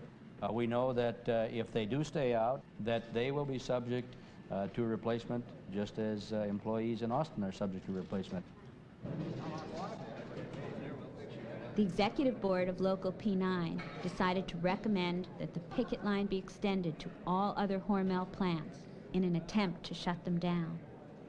With that came the promise that if anyone at the other plants got fired for honoring P9's picket line, no P9ers would return to their jobs until the company agreed to rehire everyone. You know, when you talk about being illegal, at one time it was illegal to go out on strike. One time it was illegal to join a union. I guess at one time it was illegal for America to even exist. The executive board has passed a motion. Roving pickets will be sent to other plants. If this is approved, it'll send a message to the company, to everyone else. We made a promise. We swore we'd always remember. No retreat, no surrender. Speaking on the motion, It's a unanimous executive board recommendation. All those in favor of the motion signify by saying aye. Those opposed? Ayes have it.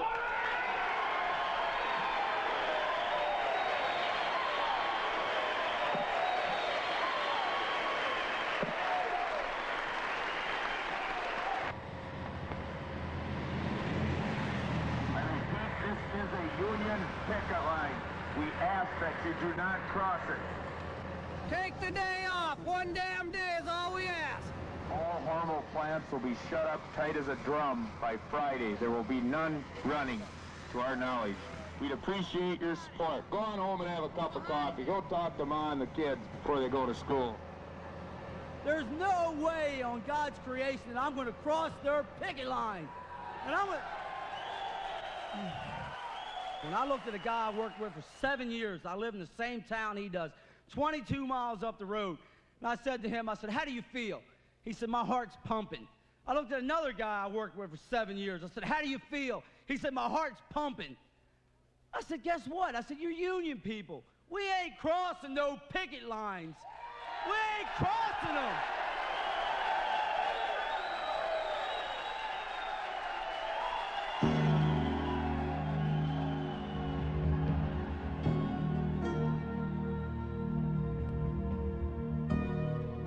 What miracle do we expect to happen in the next 3 or 4 days? That's the question. What miracle and how or why? We have tremendous spirit. We've got a wonderful program. And we seem to think that if we just go one day at a time like an alcoholic, just one day at a time, keep the strike going one more day, and after the day's over, we'll keep it over tomorrow, then tomorrow. What do we expect is going to happen? I'm mystified.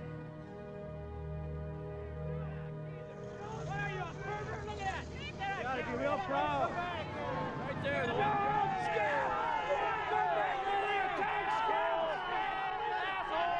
Bring the kids with now. You're the one that made me mad. Back of your head. You're the one that really hurt, Steve. You know what? All these other guys are dicks, but you hurt. When you went across there, you really hurt. What's the matter with you? How can you work with all those scabs? Doesn't it bother you to go in with a class of guys like that? You don't, huh? And you got no class either. Well, I don't know you. Who's your smiley partner there? I've known that guy since we were in grade school. Yeah. Smile, you're on TV. Smile. I know it's killing him inside. He's told me that. I tried to talk him out of it.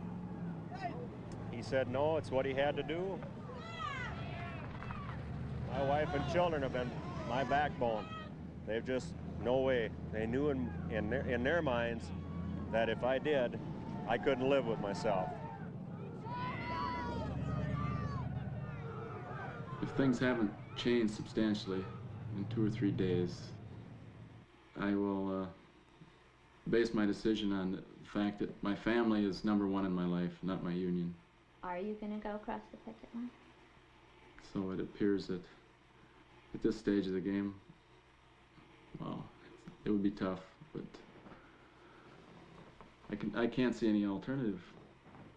And now that we've been working on this for 1.5 years, trying to figure out the difference between right and wrong, I believe that I was a dupe. I was lied to originally, and now he's got control of my whole life. But on the other hand, it's a question of morality, because I was brought up that you do not cross the picket line no matter what. It's just something that you do not do. Because you don't belong to a union all these years and develop all these principles. It isn't like a dollar bill that you've had in your billfold. You just can't take it out and throw it on the ground and be rid of it. No. As much as I want my job back, I've still been a good union member for many years, but I don't know. My family comes first. My daughter goes to work. She's got a part-time job. My boy, he works at McDonald's part-time job. My wife goes to work. She's got a job. And what do? I sit home and I play with the cat? What kind of provider is that? It may sound corny, but a person takes a lot of pride in being a breadwinner, in providing for your family. But you can't do that. When you say to them, all I want to do is go to work. And it's tough, but I've spent more than we should have. But I want to go back to work. And the hell with P9. I'm ready. Is that hard for you? You bet. Why? Not being able to, excuse me, provide for my family. I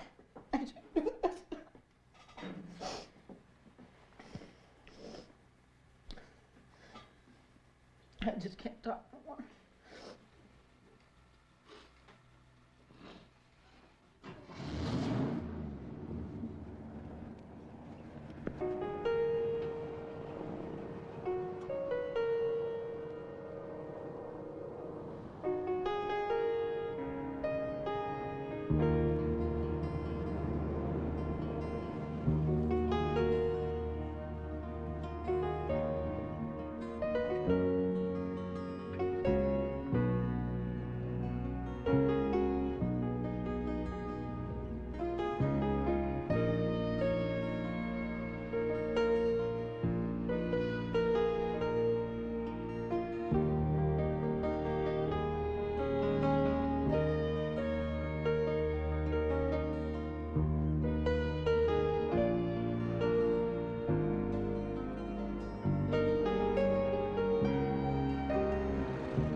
Scared?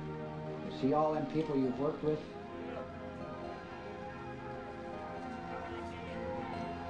All these people are standing there hollering at you. And yet you know you have to go across.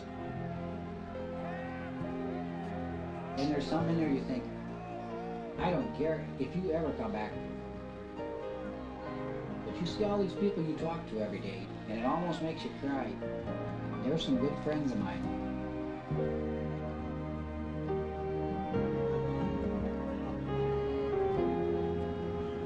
That's the ones you feel like you're betraying.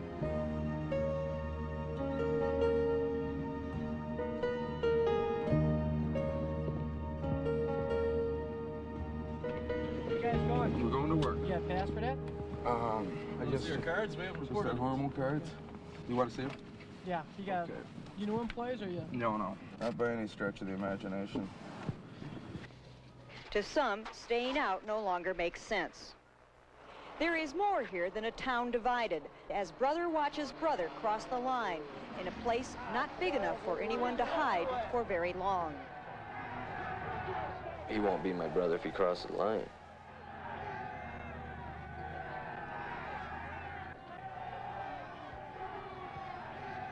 For me, it wasn't tough to get to the point of the gate. I was ready to go, but the minute we crossed that line, just, some part of me just stayed back there. Well, unionism to me is watching out not only for your own job, but you're an organization for the welfare and benefit of all the workers.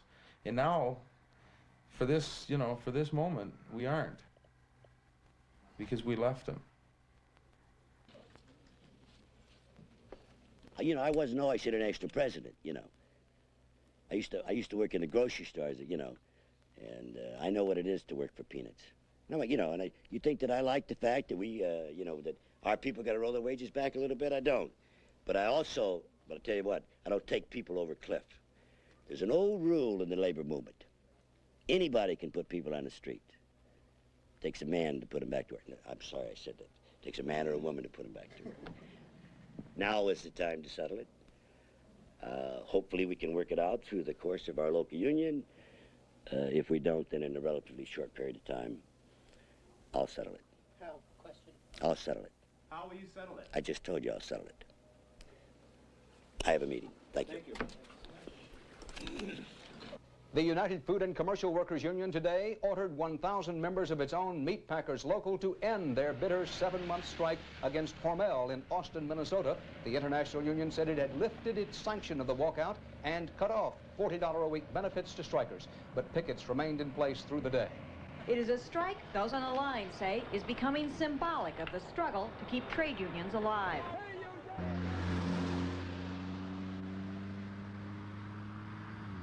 If they end up operating that plant non-union and your guys never get back in there, will you consider that big goddamn defeat for you or not? Number one, if I say there's no way I could look at this as a defeat, then you're going to jump on and say, hey, wait a minute, Ray, how the hell can you say that? Now, you're either going to win or you're going to lose, all right? And let's talk about what has happened here. And let's talk about the various types of victory and defeat you can have. If all the workers lose their job here, okay, if that's a scenario that you're playing, yeah, that is certainly a defeat that way. But when you consider the kind of fight that these people have fought... You mean, are you saying that 1,000 guys lose their jobs because they've got intense national attention on these very important problems that confront labor these days, it could still be a victory? No, what I am saying to you, there has been a set of dynamics that has occurred, both with all the people in this area, within this community, and within the labor movement. Right. Okay? That cannot be considered anything but positive.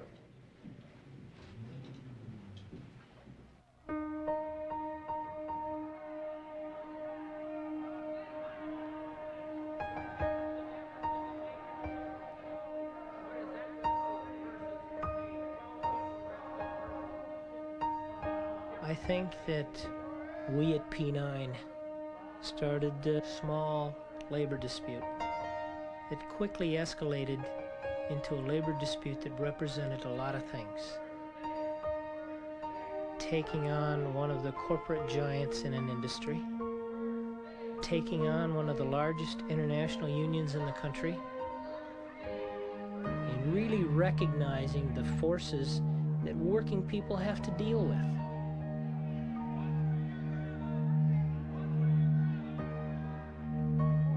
If a small union in the middle of a cornfield in Minnesota can do the kinds of things we do, we just need to get about the business of doing it.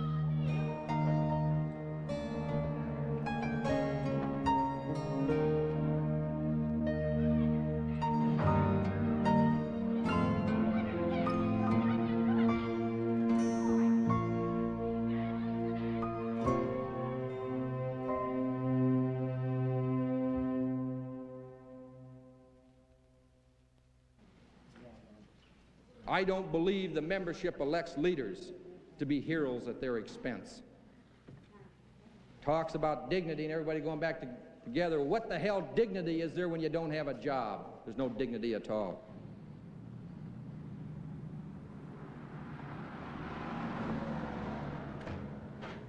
In June of 1986, the International took over the local union and threw out the elected leadership of Local P9. The main things that the order covers is if anybody physically confronts the UFCW, if they remove assets, or if they hold themselves out to be representing Local P9, rather than just saying they're a member of P9. Do I have to say I'm suspended? Yeah, I think the order's pretty clear on that. I gotta say I'm suspended?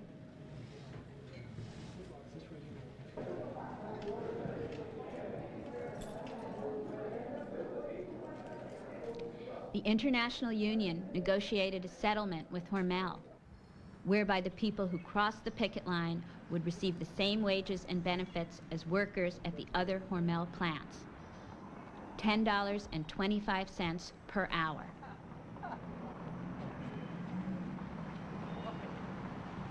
We didn't stand by the company. We stood by the International Union. That's where the company... Kiss my ass. Kiss my ass. Shit. You went back there to save your ass, save your job. By God, we needed our jobs. We took our chances with Hormel, with the hope, for Christ's sakes, that unionism would somehow survive. We left the union and we went back to our jobs. That's where it was. Go ahead, you can go ahead and scream and holler. We'll get that out of your system, then we can proceed. I'm wondering, there's one part in the contract here that I must have missed out on. It's the part that says they have to take me and the rest of all these guys back. This is the way I feel. Hormel's will never take me back unless I put it in the contract or you people put it in the contract. And if that's not in the contract, all this bullshit of the contract don't mean nothing to me. Because how many days vacation or how much of this they get, that's what they get. I don't get none of it because I didn't get back in the plant. The contract did not contain any provisions for the people who honored the picket line. These people were placed on a waiting list. But I think it's time, and I think you people have realized too, had we pulled together 2 years ago, I don't think you or us would be faced with this. But I think it's the thing that's going on in America, and I think we as men and women have to realize we better start pulling together, or by God, they're going to bury us.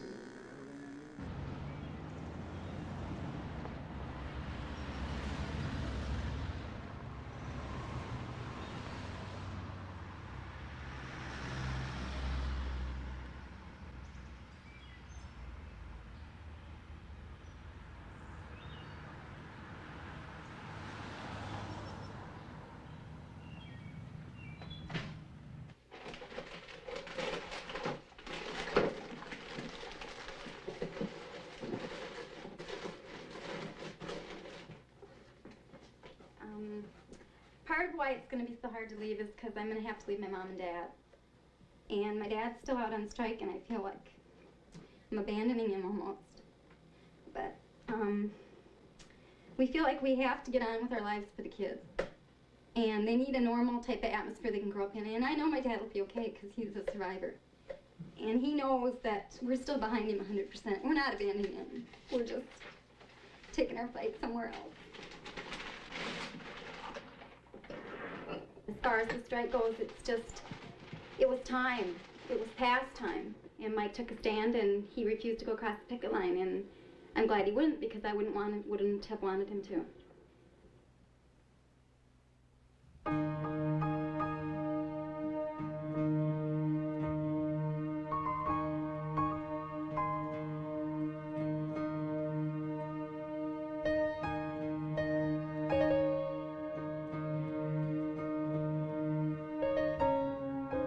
You know, you hear this business of old Jay Hormel, if he was around, things wouldn't run this way, or we got this new crop of corporate executives in here and they've changed the direction of Hormel. They didn't change nothing.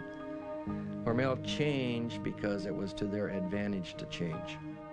They realized there was profits and growth by pursuing this strategy, and they did it. And all of a sudden, they're not benevolent anymore, and they're not so paternalistic. They become barracudas just like everybody else.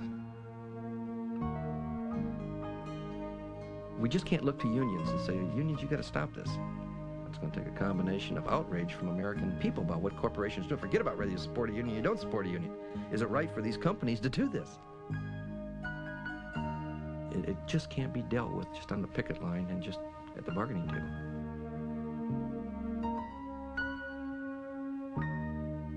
You're not looking at short-term fixes here.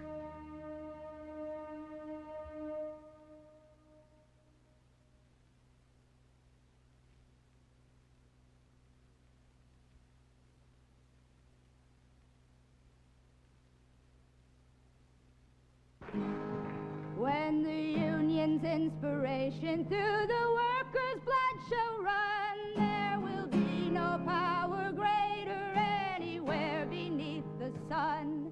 Yet what force on earth is weaker than the feeble strength of one? And the union makes us strong. Solidarity forever. Solidarity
since I was a little girl, I could remember that the tourists would come to Charleston in the spring of the year. They would come to see Fort Sumter, where the first shot in the Civil War was fired. And they would come to see our stately, beautiful mansions. And they would come to see all the lovely gardens. But those who came in the spring of 1969 saw Charleston as it really was if you're poor and black.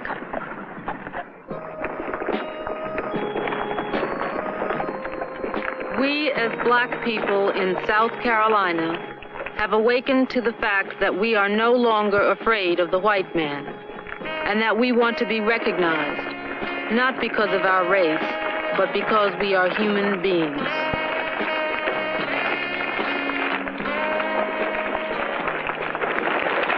On that Mother's Day march, I was real excited because I took one look in the back and I saw 14,000 people in the street, and I just knew that this would be a beginning of a new day in Charleston.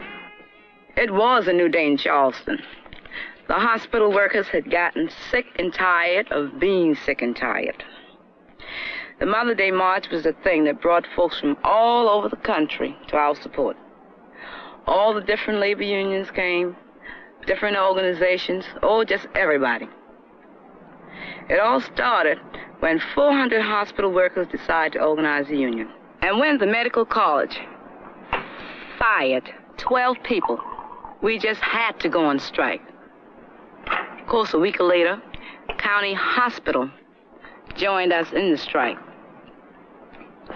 Of the 400 strikers, all but 12 were women. All of us were black. We needed something that would, help support us. That when we go to these people and talk to them and we didn't get no satisfaction from them, we could go to our union then and have them to come in with us and, and help get things straightened out. And so the next morning at 5 o'clock we met at the hospital, and all of us, walked and talked and sang and everything else until so the more we walked and talked, looked like the tougher they got. The tougher they got with us, and they still, wouldn't decide to give in. We was women and we didn't have no weapons or nothing. I felt like they wouldn't hardly hit us with those big clubs and things because we didn't have no weapons. And we didn't went out to fight them, not with no fist fight. We went out to fight them, with the law on our side, to try to win through the law, not by no fist fight. The normal routine function of the medical college hospital was altered today as picket lines were formed surrounding the institution. Some employees who wanted to come to work were intimidated and threatened. Patients are being taken care of by fully qualified personnel. There has been no trouble in the care of patients. Some of our employees are doubling up in their duties, and some of our functions are being postponed unless they are of an emergency nature. In the hospital, they have white workers doing the same work as black. They might have a white nurse's aide and a black nurse's aide, yet the white aide earns more money than the black. I want union recognition. I want to see that my people are able to enjoy something better than what they have been enjoying. What would you like to see for them in the hospitals? In the hospital, I would like to see fair treatment. When you're working around people who discriminate against you, you just really feel like, fighting all the time because, hey girl, and they had these nicknames they call you like Dooflachi and Monkey Grunt and all this carrying on, and I think all of us need to respect, regardless to age, race, or creed. I do not believe this is a civil rights issue whatsoever. Why not?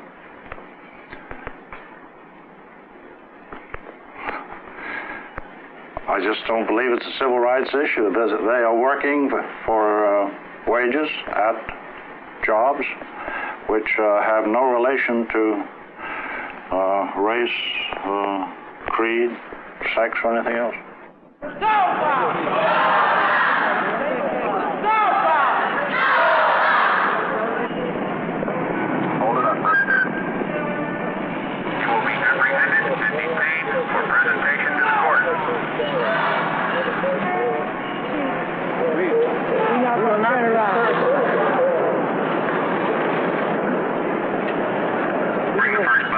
You will kindly march in your buses, ask your men not to touch us. Let us walk in.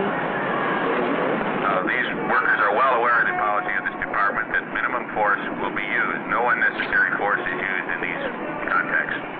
Put a couple of men on the other side.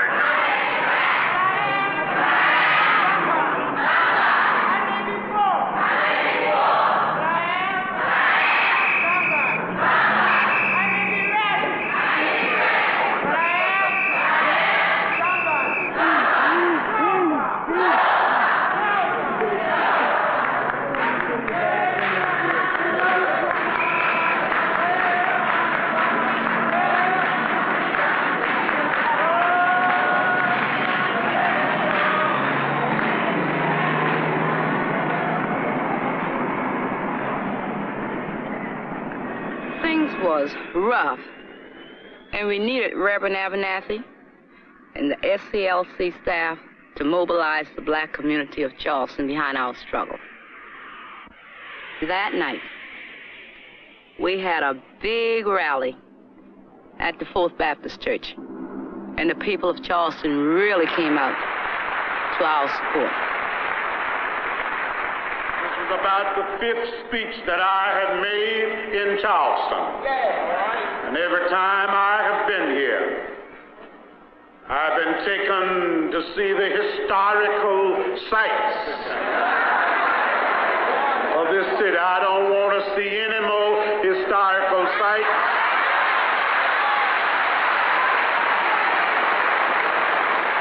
I want to tell you tonight, and I want to tell all of Charleston that we are going to all be saved together as brothers, or we're going to perish as fools.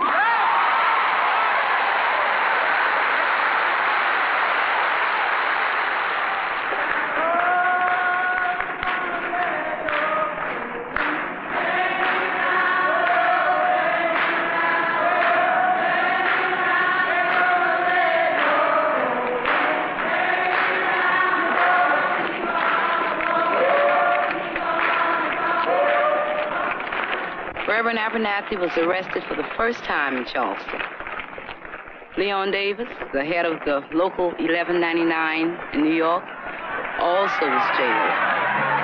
As a matter of fact, over 100 people went to jail that day. If you do not disperse and march from this area, it will be necessary to take you into custody for violation of Judge Singletary's injunction. You are requested at this time to continue the march to leave the area of the medical college.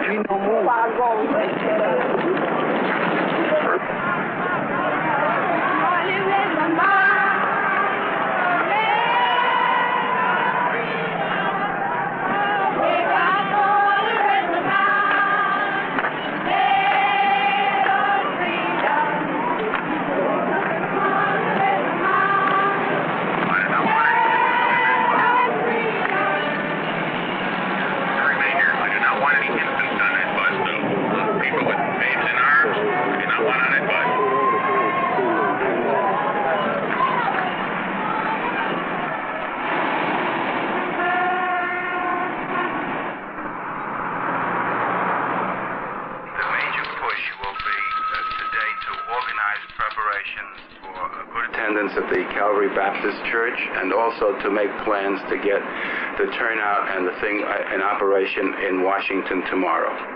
The members of 1199 in New York really put out for us. Is there a report? They sent their leaders down to work with us, and their members contributed $100,000 out of their own pockets. We were really together at Union headquarters. We had our strike kitchen where we cooked, Of course, mostly all we had to eat was beans and rice, but that was all right. We didn't mind. And we put out leaflets, and we really had a time there.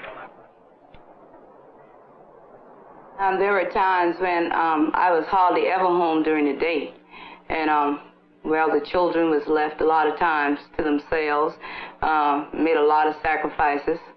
My husband, well, he worked, and he would have to come home and see that the children were bathed, and he would a lot of times cook, go to the grocery stores. As a matter of fact, I didn't see the grocery stores quite a few times during that period, and well, a lot of times he got sort of upset, and we would have to have a talk, you know, and I tried to make him understand that this was like my thing. It was something I had to do, you know. So we worked it out, and he bared with me until the end of it. A few months ago, I was proud to accept the position of honorary chairman of the National Organizing Committee of Hospital and Nursing Home Employees, the organization that has sparked this crusade for freedom and dignity here in your city. I did so because I know that hospital workers have been working full-time jobs at part-time pay. After all, $1.30 an hour is not a wage. It is an insult.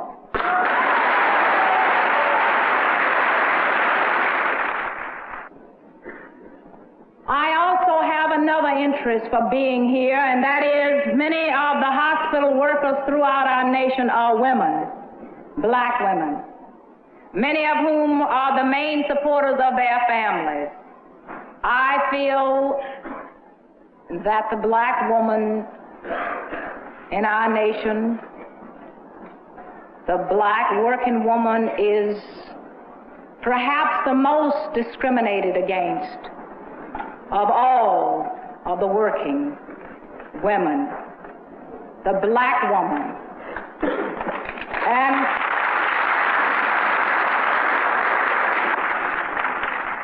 if my husband were alive today, he would be right here with you tonight.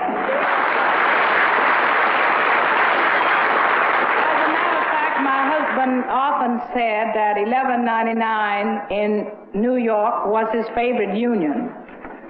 But after watching what you've done here in Charleston, I must say that my favorite union is Local 1199B.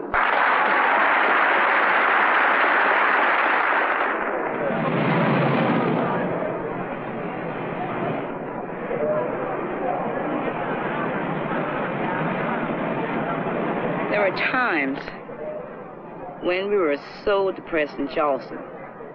And then here comes a lady, a great lady, like Coretta King. She came to Charleston and marched in the streets with us. It made us feel real good. It really uplifted us.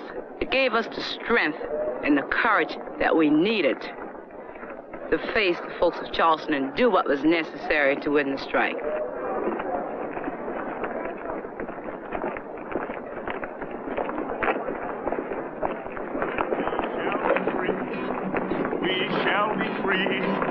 We shall be free today.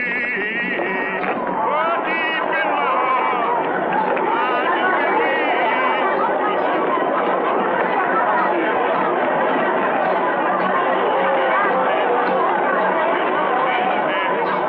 believe we'll walk hand in hand today. For deep in my heart, I do believe we shall overcome.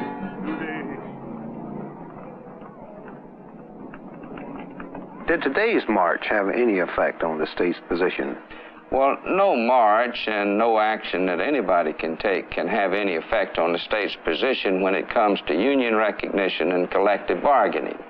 There's nothing that can be done about that unless the General Assembly, in its wisdom, should desire to change the policy and set forth the machinery and the authority and the procedure by which you would operate. So marches and demonstrations and strong statements and things of this nature cannot affect the policy of the state. I want to tell the governor Governor McNair that he ought to declare at once South Carolina not an emergency area where the state troopers will come in with bayonets and where there will be a curfew to get us off of the streets by 9 o'clock at night, but this ought to be declared a disaster area because the whole state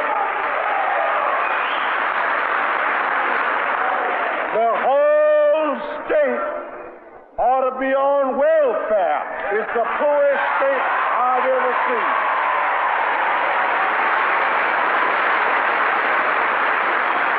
Now, I've been to jail. And I stayed there for 8 days. I ate macaroni and cheese without cheese.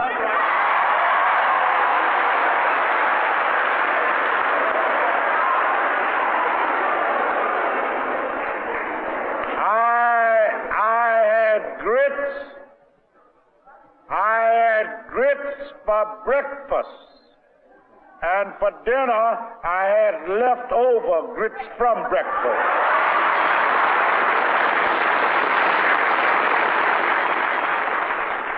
Jesus said that a little child shall lead them.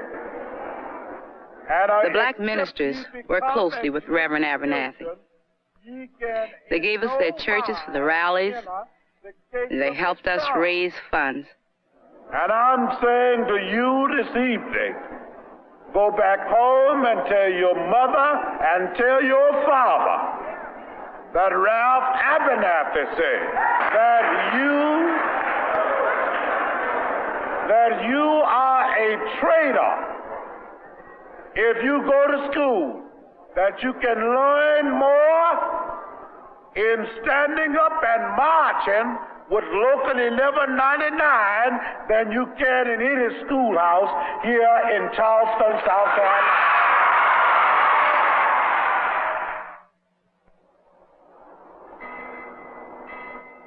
That was the first demonstration that we led with the help of Reverend Orange, the SCLC organizer, down on the Battery, as it's so-called. It's a historical section of Charleston. The only people around it is white and this big historical homes. So we wanted them to know just what was going on and how the black people felt toward the strike. So we called a total strike of the school. We call it D-Day. And we held a massive demonstration there. I really wanted them to see that we were not going to just stay in the ghettos and have demonstration.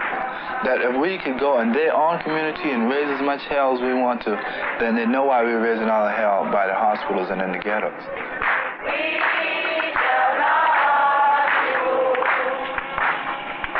We are here to help all poor people in Charleston.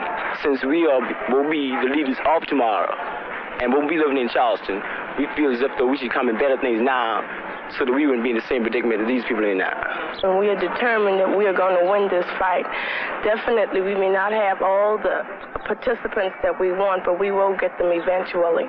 And I think that everyone should help because this is not only for the older people, but we must realize that we are going to come in and we need these jobs. And there's no need for us going to school 12 years and making $1.30 an hour.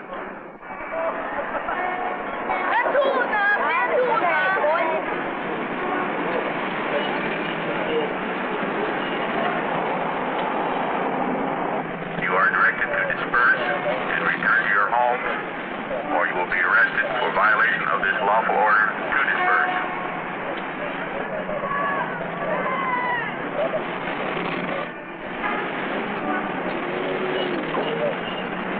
Gas mask.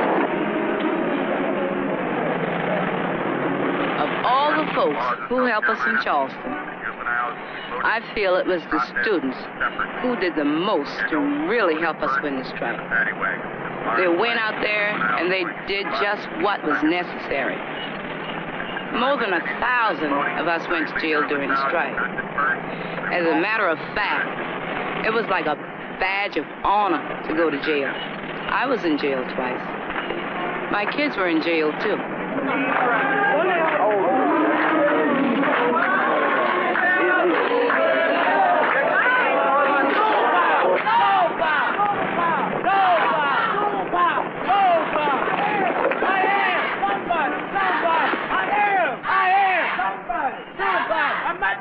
I am here to convey to the striking hospital workers, and I hope to every responsible leader and private citizen in this community, the fact that every union in the family of AFL-CIO throughout the nation is with the hospital workers in this struggle. We are with them, and we are prepared to stay with them until their goals, which are extremely reasonable, are attained.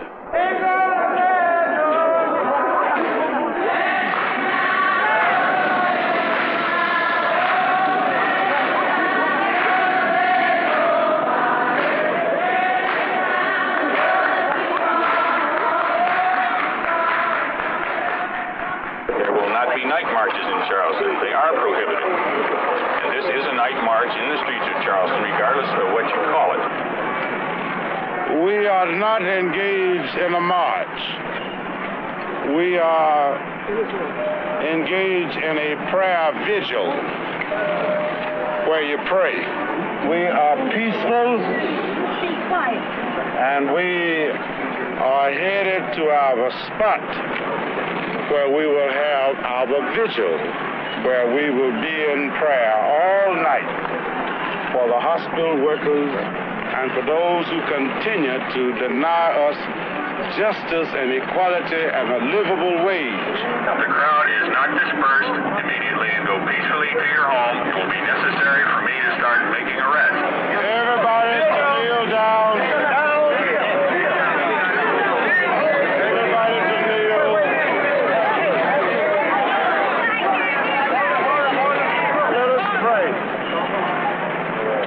Tell God, our Heavenly Father, we thank Thee that Thou hast spared our lives.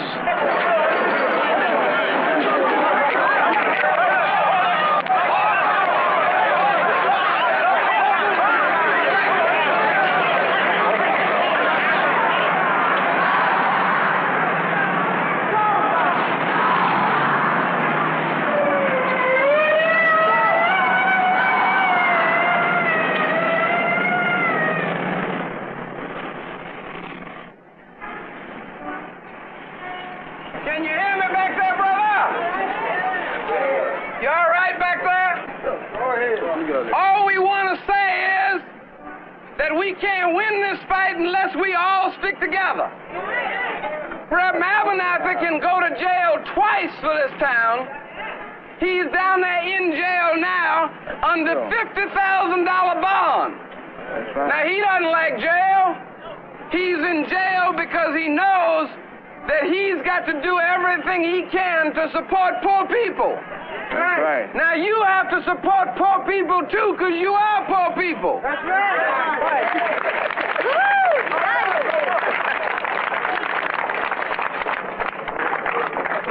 Now, the best thing we can do for ourselves is stay off King Street. Now, we're not fighting for the hospital workers. We're fighting for all poor people. And when the hospital workers make a little more money, pretty soon everybody makes a little more money. That's right.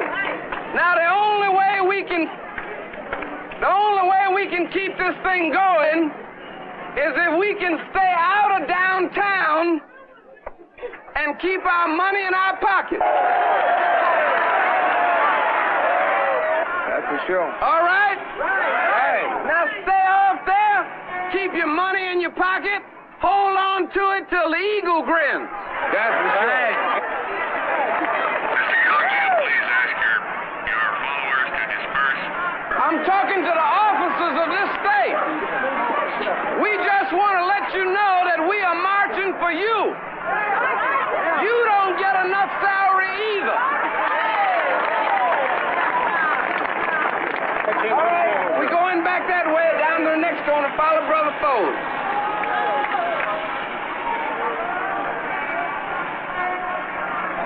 we realized that one thing that the white folks understand, and it's a dollar. All we bought was food and medicine. And do you know, it cost the business community over $15 million. After 100 days, the medical college agreed to settle the strike. All of us went back to work at medical college, including the 12 that the administration claimed would never work in medical college again. We won wage increases of 30 to 70 cents an hour. We won a real grievance procedure, one that we could understand.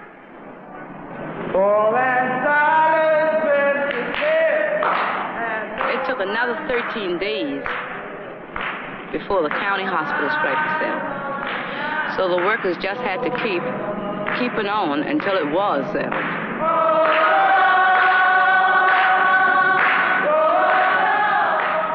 The county hospital will rehire all striking workers to job openings for which they are classified without recrimination or reprisal. 42 job openings are now available. The county council will make every effort to return the remaining workers to employment at the county hospital within a 3-month period.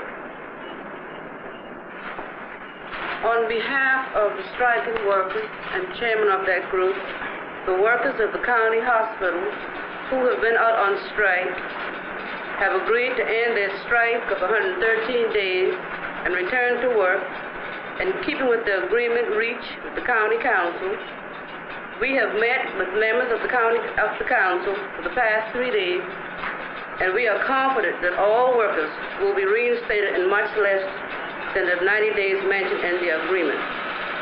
The 65 striking workers are dedicated to the Charleston County Hospital, but also to one another. We are returning in a new relationship of mutual respect and dignity between the workers, the county council, the hospital administration, and the entire community. Ms. Simmons, what do you think this strike has accomplished? Well, we gained recognition as human beings, for one. We gained that recognition as human beings. The strike was one of the hardest and most important periods of my life. We had to fight the whole power structure of Charleston and of South Carolina. We were up against Governor McNair, Mendel Rivers, and Strong Thurman, just because we wanted to have a union. But we proved to everybody that we could stand and fight together, that we were ready to sacrifice, and that we would go to jail. And if I didn't learn but one thing, it was that if you are ready and willing to fight for yourself, other folks will be ready and willing to fight for you. We learned that you gotta be together. That's what a union is all about. We built a winning combination of 1199 Union Power and SCLC Soul Power. 1199B is here to stay in Charleston.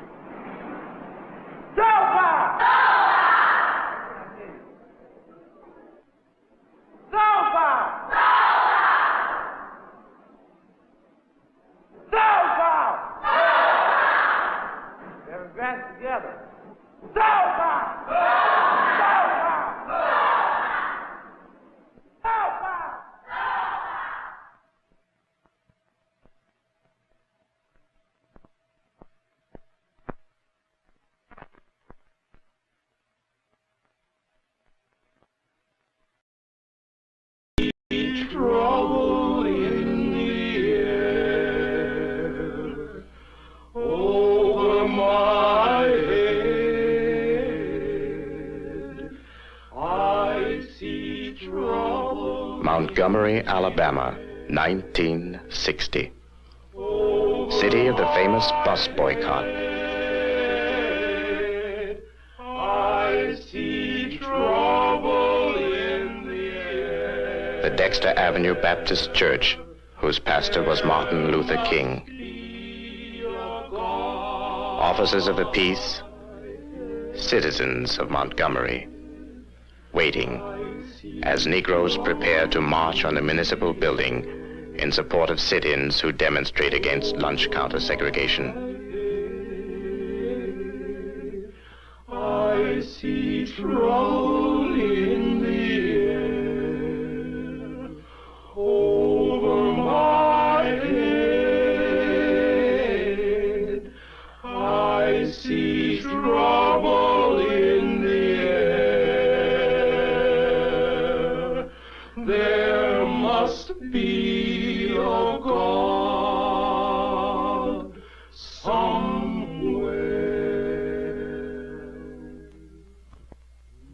This is Monroe, North Carolina. The town where local NAACP president Robert Williams created headlines when he said, "Sometimes violence must be met with violence." Many asked why. Because some of the people who had thought that it would be better to settle these cases violently, I had been able to persuade them that we should use the courts and go into the courts. So this thing had boomeranged, and I was being held responsible for having brought these cases to court. There was a trial where a Negro maid had been kicked down a flight of stairs by a white man, and that this man hadn't even bothered to come to his own trial, and that he had also been acquitted. And there was a demonstration as a result of this in the courtroom by the Negro women of the community.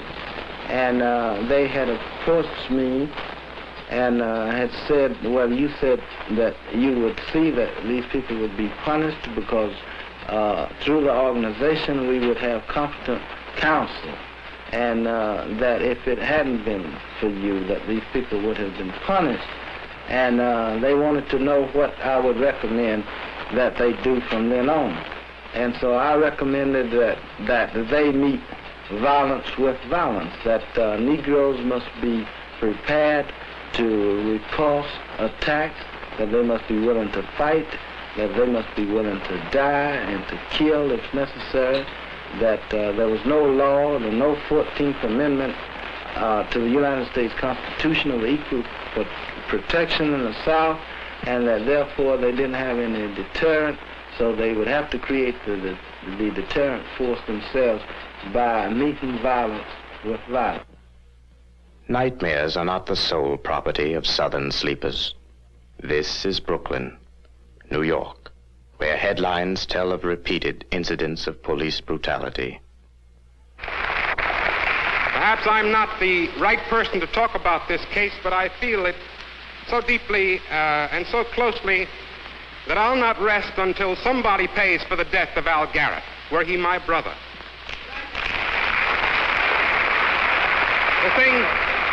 I'm angry about a number of things, not only about Edward Silver, the district attorney of this county, who has thus far failed to arrest the policeman who shot him to death, but I'm angry with a lot of my Negro brethren who don't even get angry about the fact that a poor man lies dead in his grave tonight. Attorney Thomas Russell Jones deplores the slaying. He was killed as a result of a policeman's bullet fired at him while he was in custody in the 79th Precinct on Gates Avenue. This man who had not even committed any crime, he failed to put a bottle or trash in a can. And this trigger-happy cop took him in, marched him into the police station. And there's some testimony that as Al Garrett was being marched to the police station, he suddenly put up his hands and said, "Oh, you're not going to do that to me," and marched holding his hands all the way to the precinct. Anybody who's been a Negro for long knows what that means. Any man here in this room knows what you do, why you do a thing like that.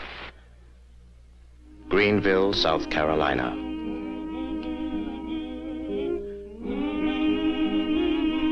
In this church, whose pastor is J.S. Hall, a group protests the treatment accorded Jackie Robinson at the local airport.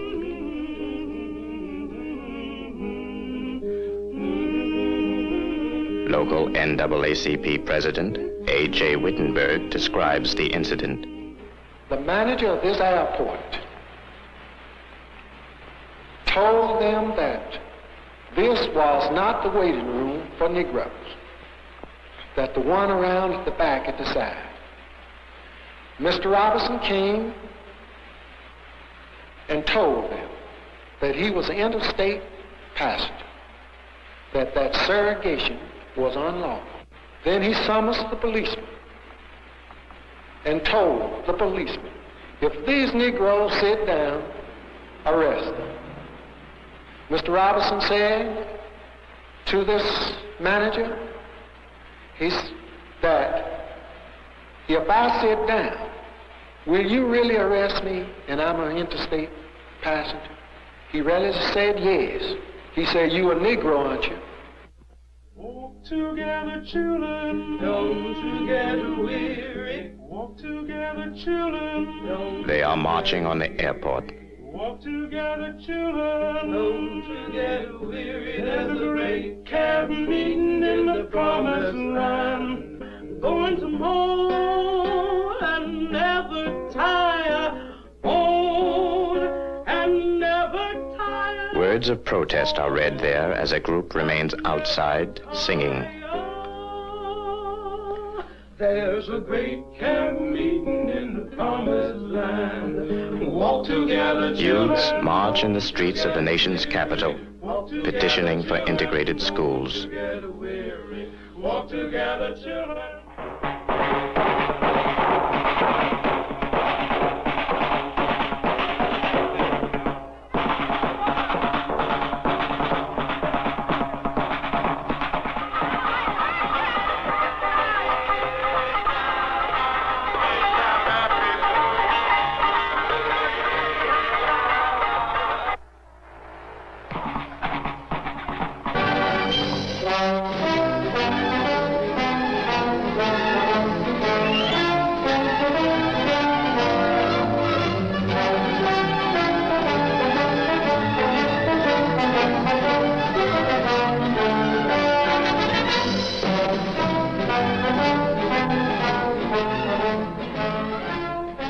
Congressman Charles Diggs of Detroit gathers the petitions.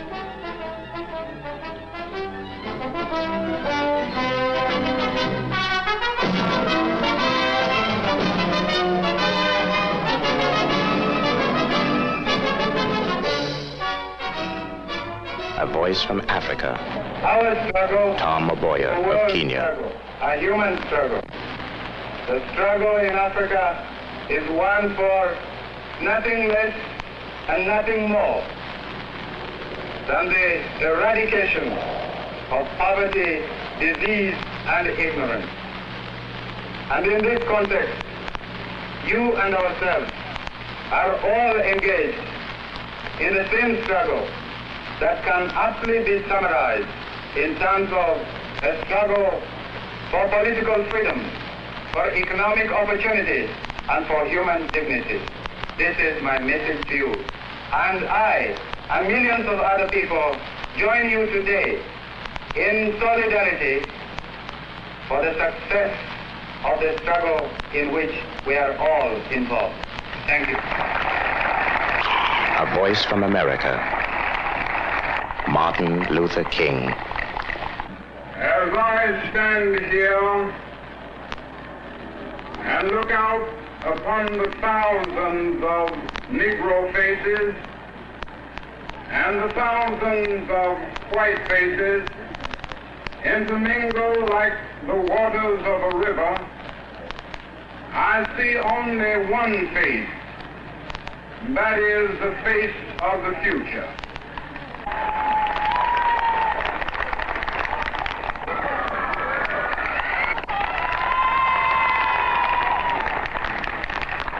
Yes, as I gaze upon this great historic assembly, this unprecedented gathering of young people, I cannot help thinking that 100 years from now, The historians will be calling this not the beat generation, but the generation of integration.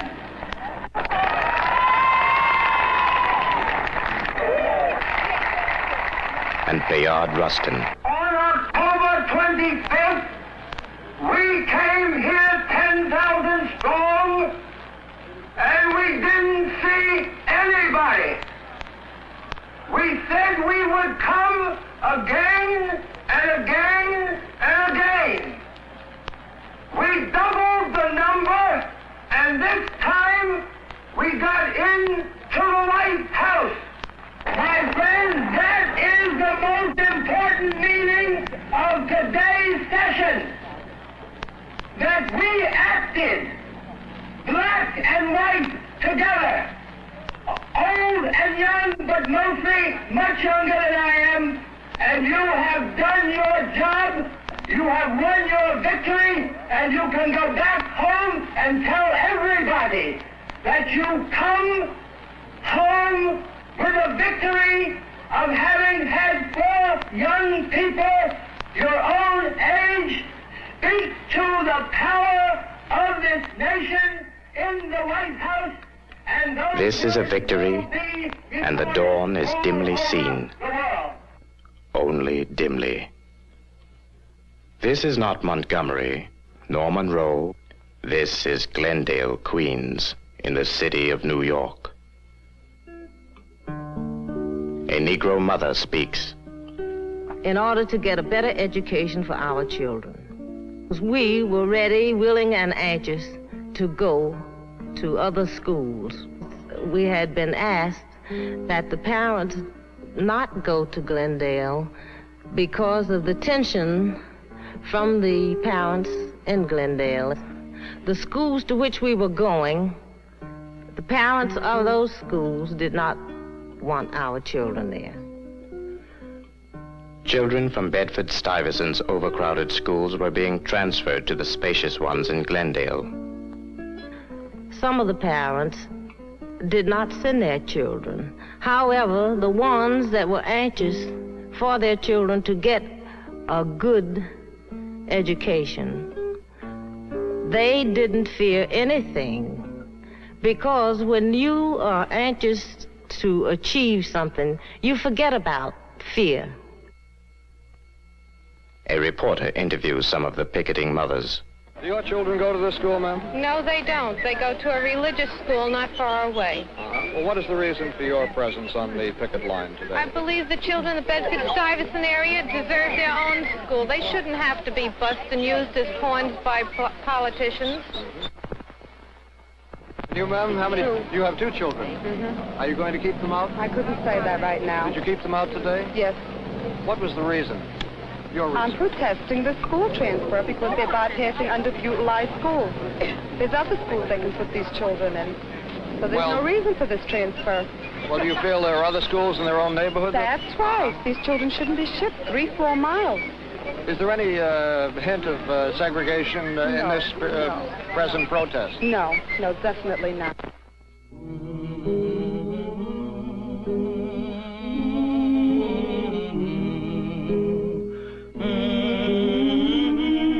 This is a southern city where department stores refuse lunch counter service to Negro students.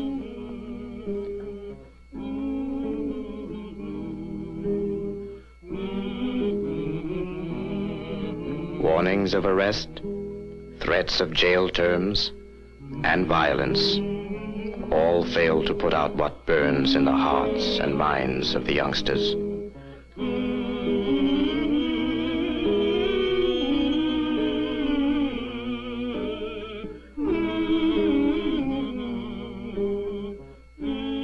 If we can get, this is all we want. See, if the public sentiment, man, is genuine, and those people stop spending that dollar there, man, let him feel the hard economical hurt. Yeah. That's the... If you don't leave, I'd have to have a warrant issued for your arrest and charge you trespassing. I'm telling you, so I told you you're not welcome in the store, all right? Charge you for trespassing. I'll be right back for more in just a minute.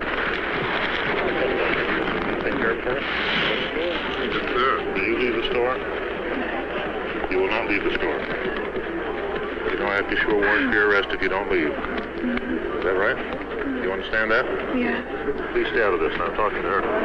White trouble. Meantime, you'll have to keep moving. You cannot block these out.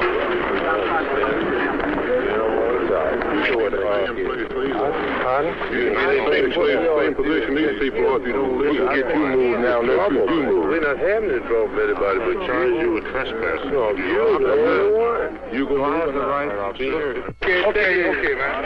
Okay.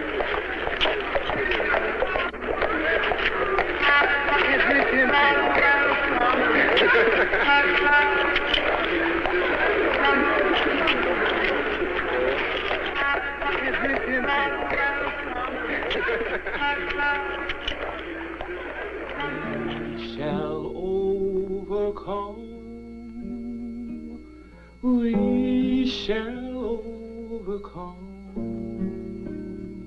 We shall overcome someday. Deep in my heart, I do believe we shall overcome someday.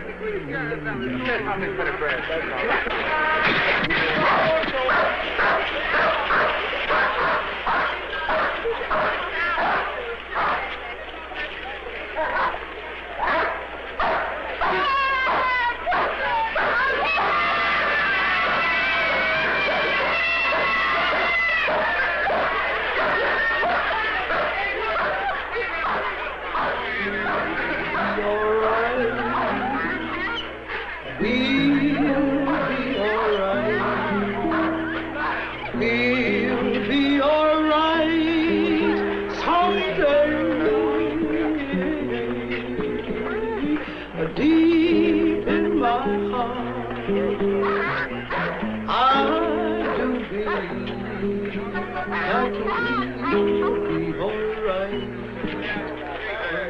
They call us heathens. They call us animals. I mean, they ridicule us everywhere they go. They ridicule us. It's envy. We've come a long way with nothing. See? We get half the salary another man is getting. The same job, but half the salary.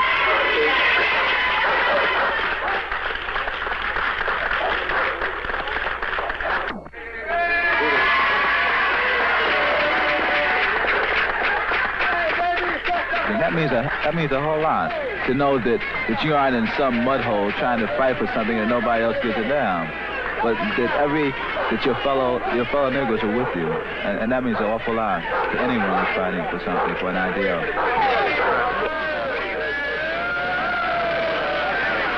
I might be going out on a limb, but I do believe there is a lot of respect for this movement. Hunter College students, sympathetic to the sit-ins, rally around NAACP official Jim Farmer.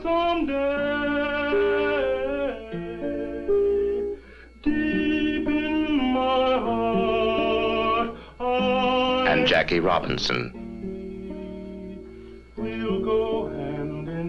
And tomorrow's victory. Truth shall make us free.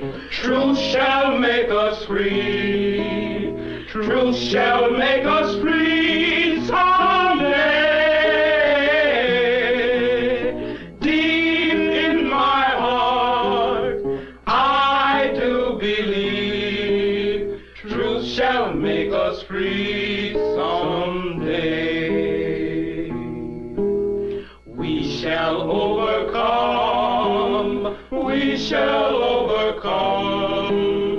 We shall overcome someday. Deep in my heart, I do believe we shall overcome.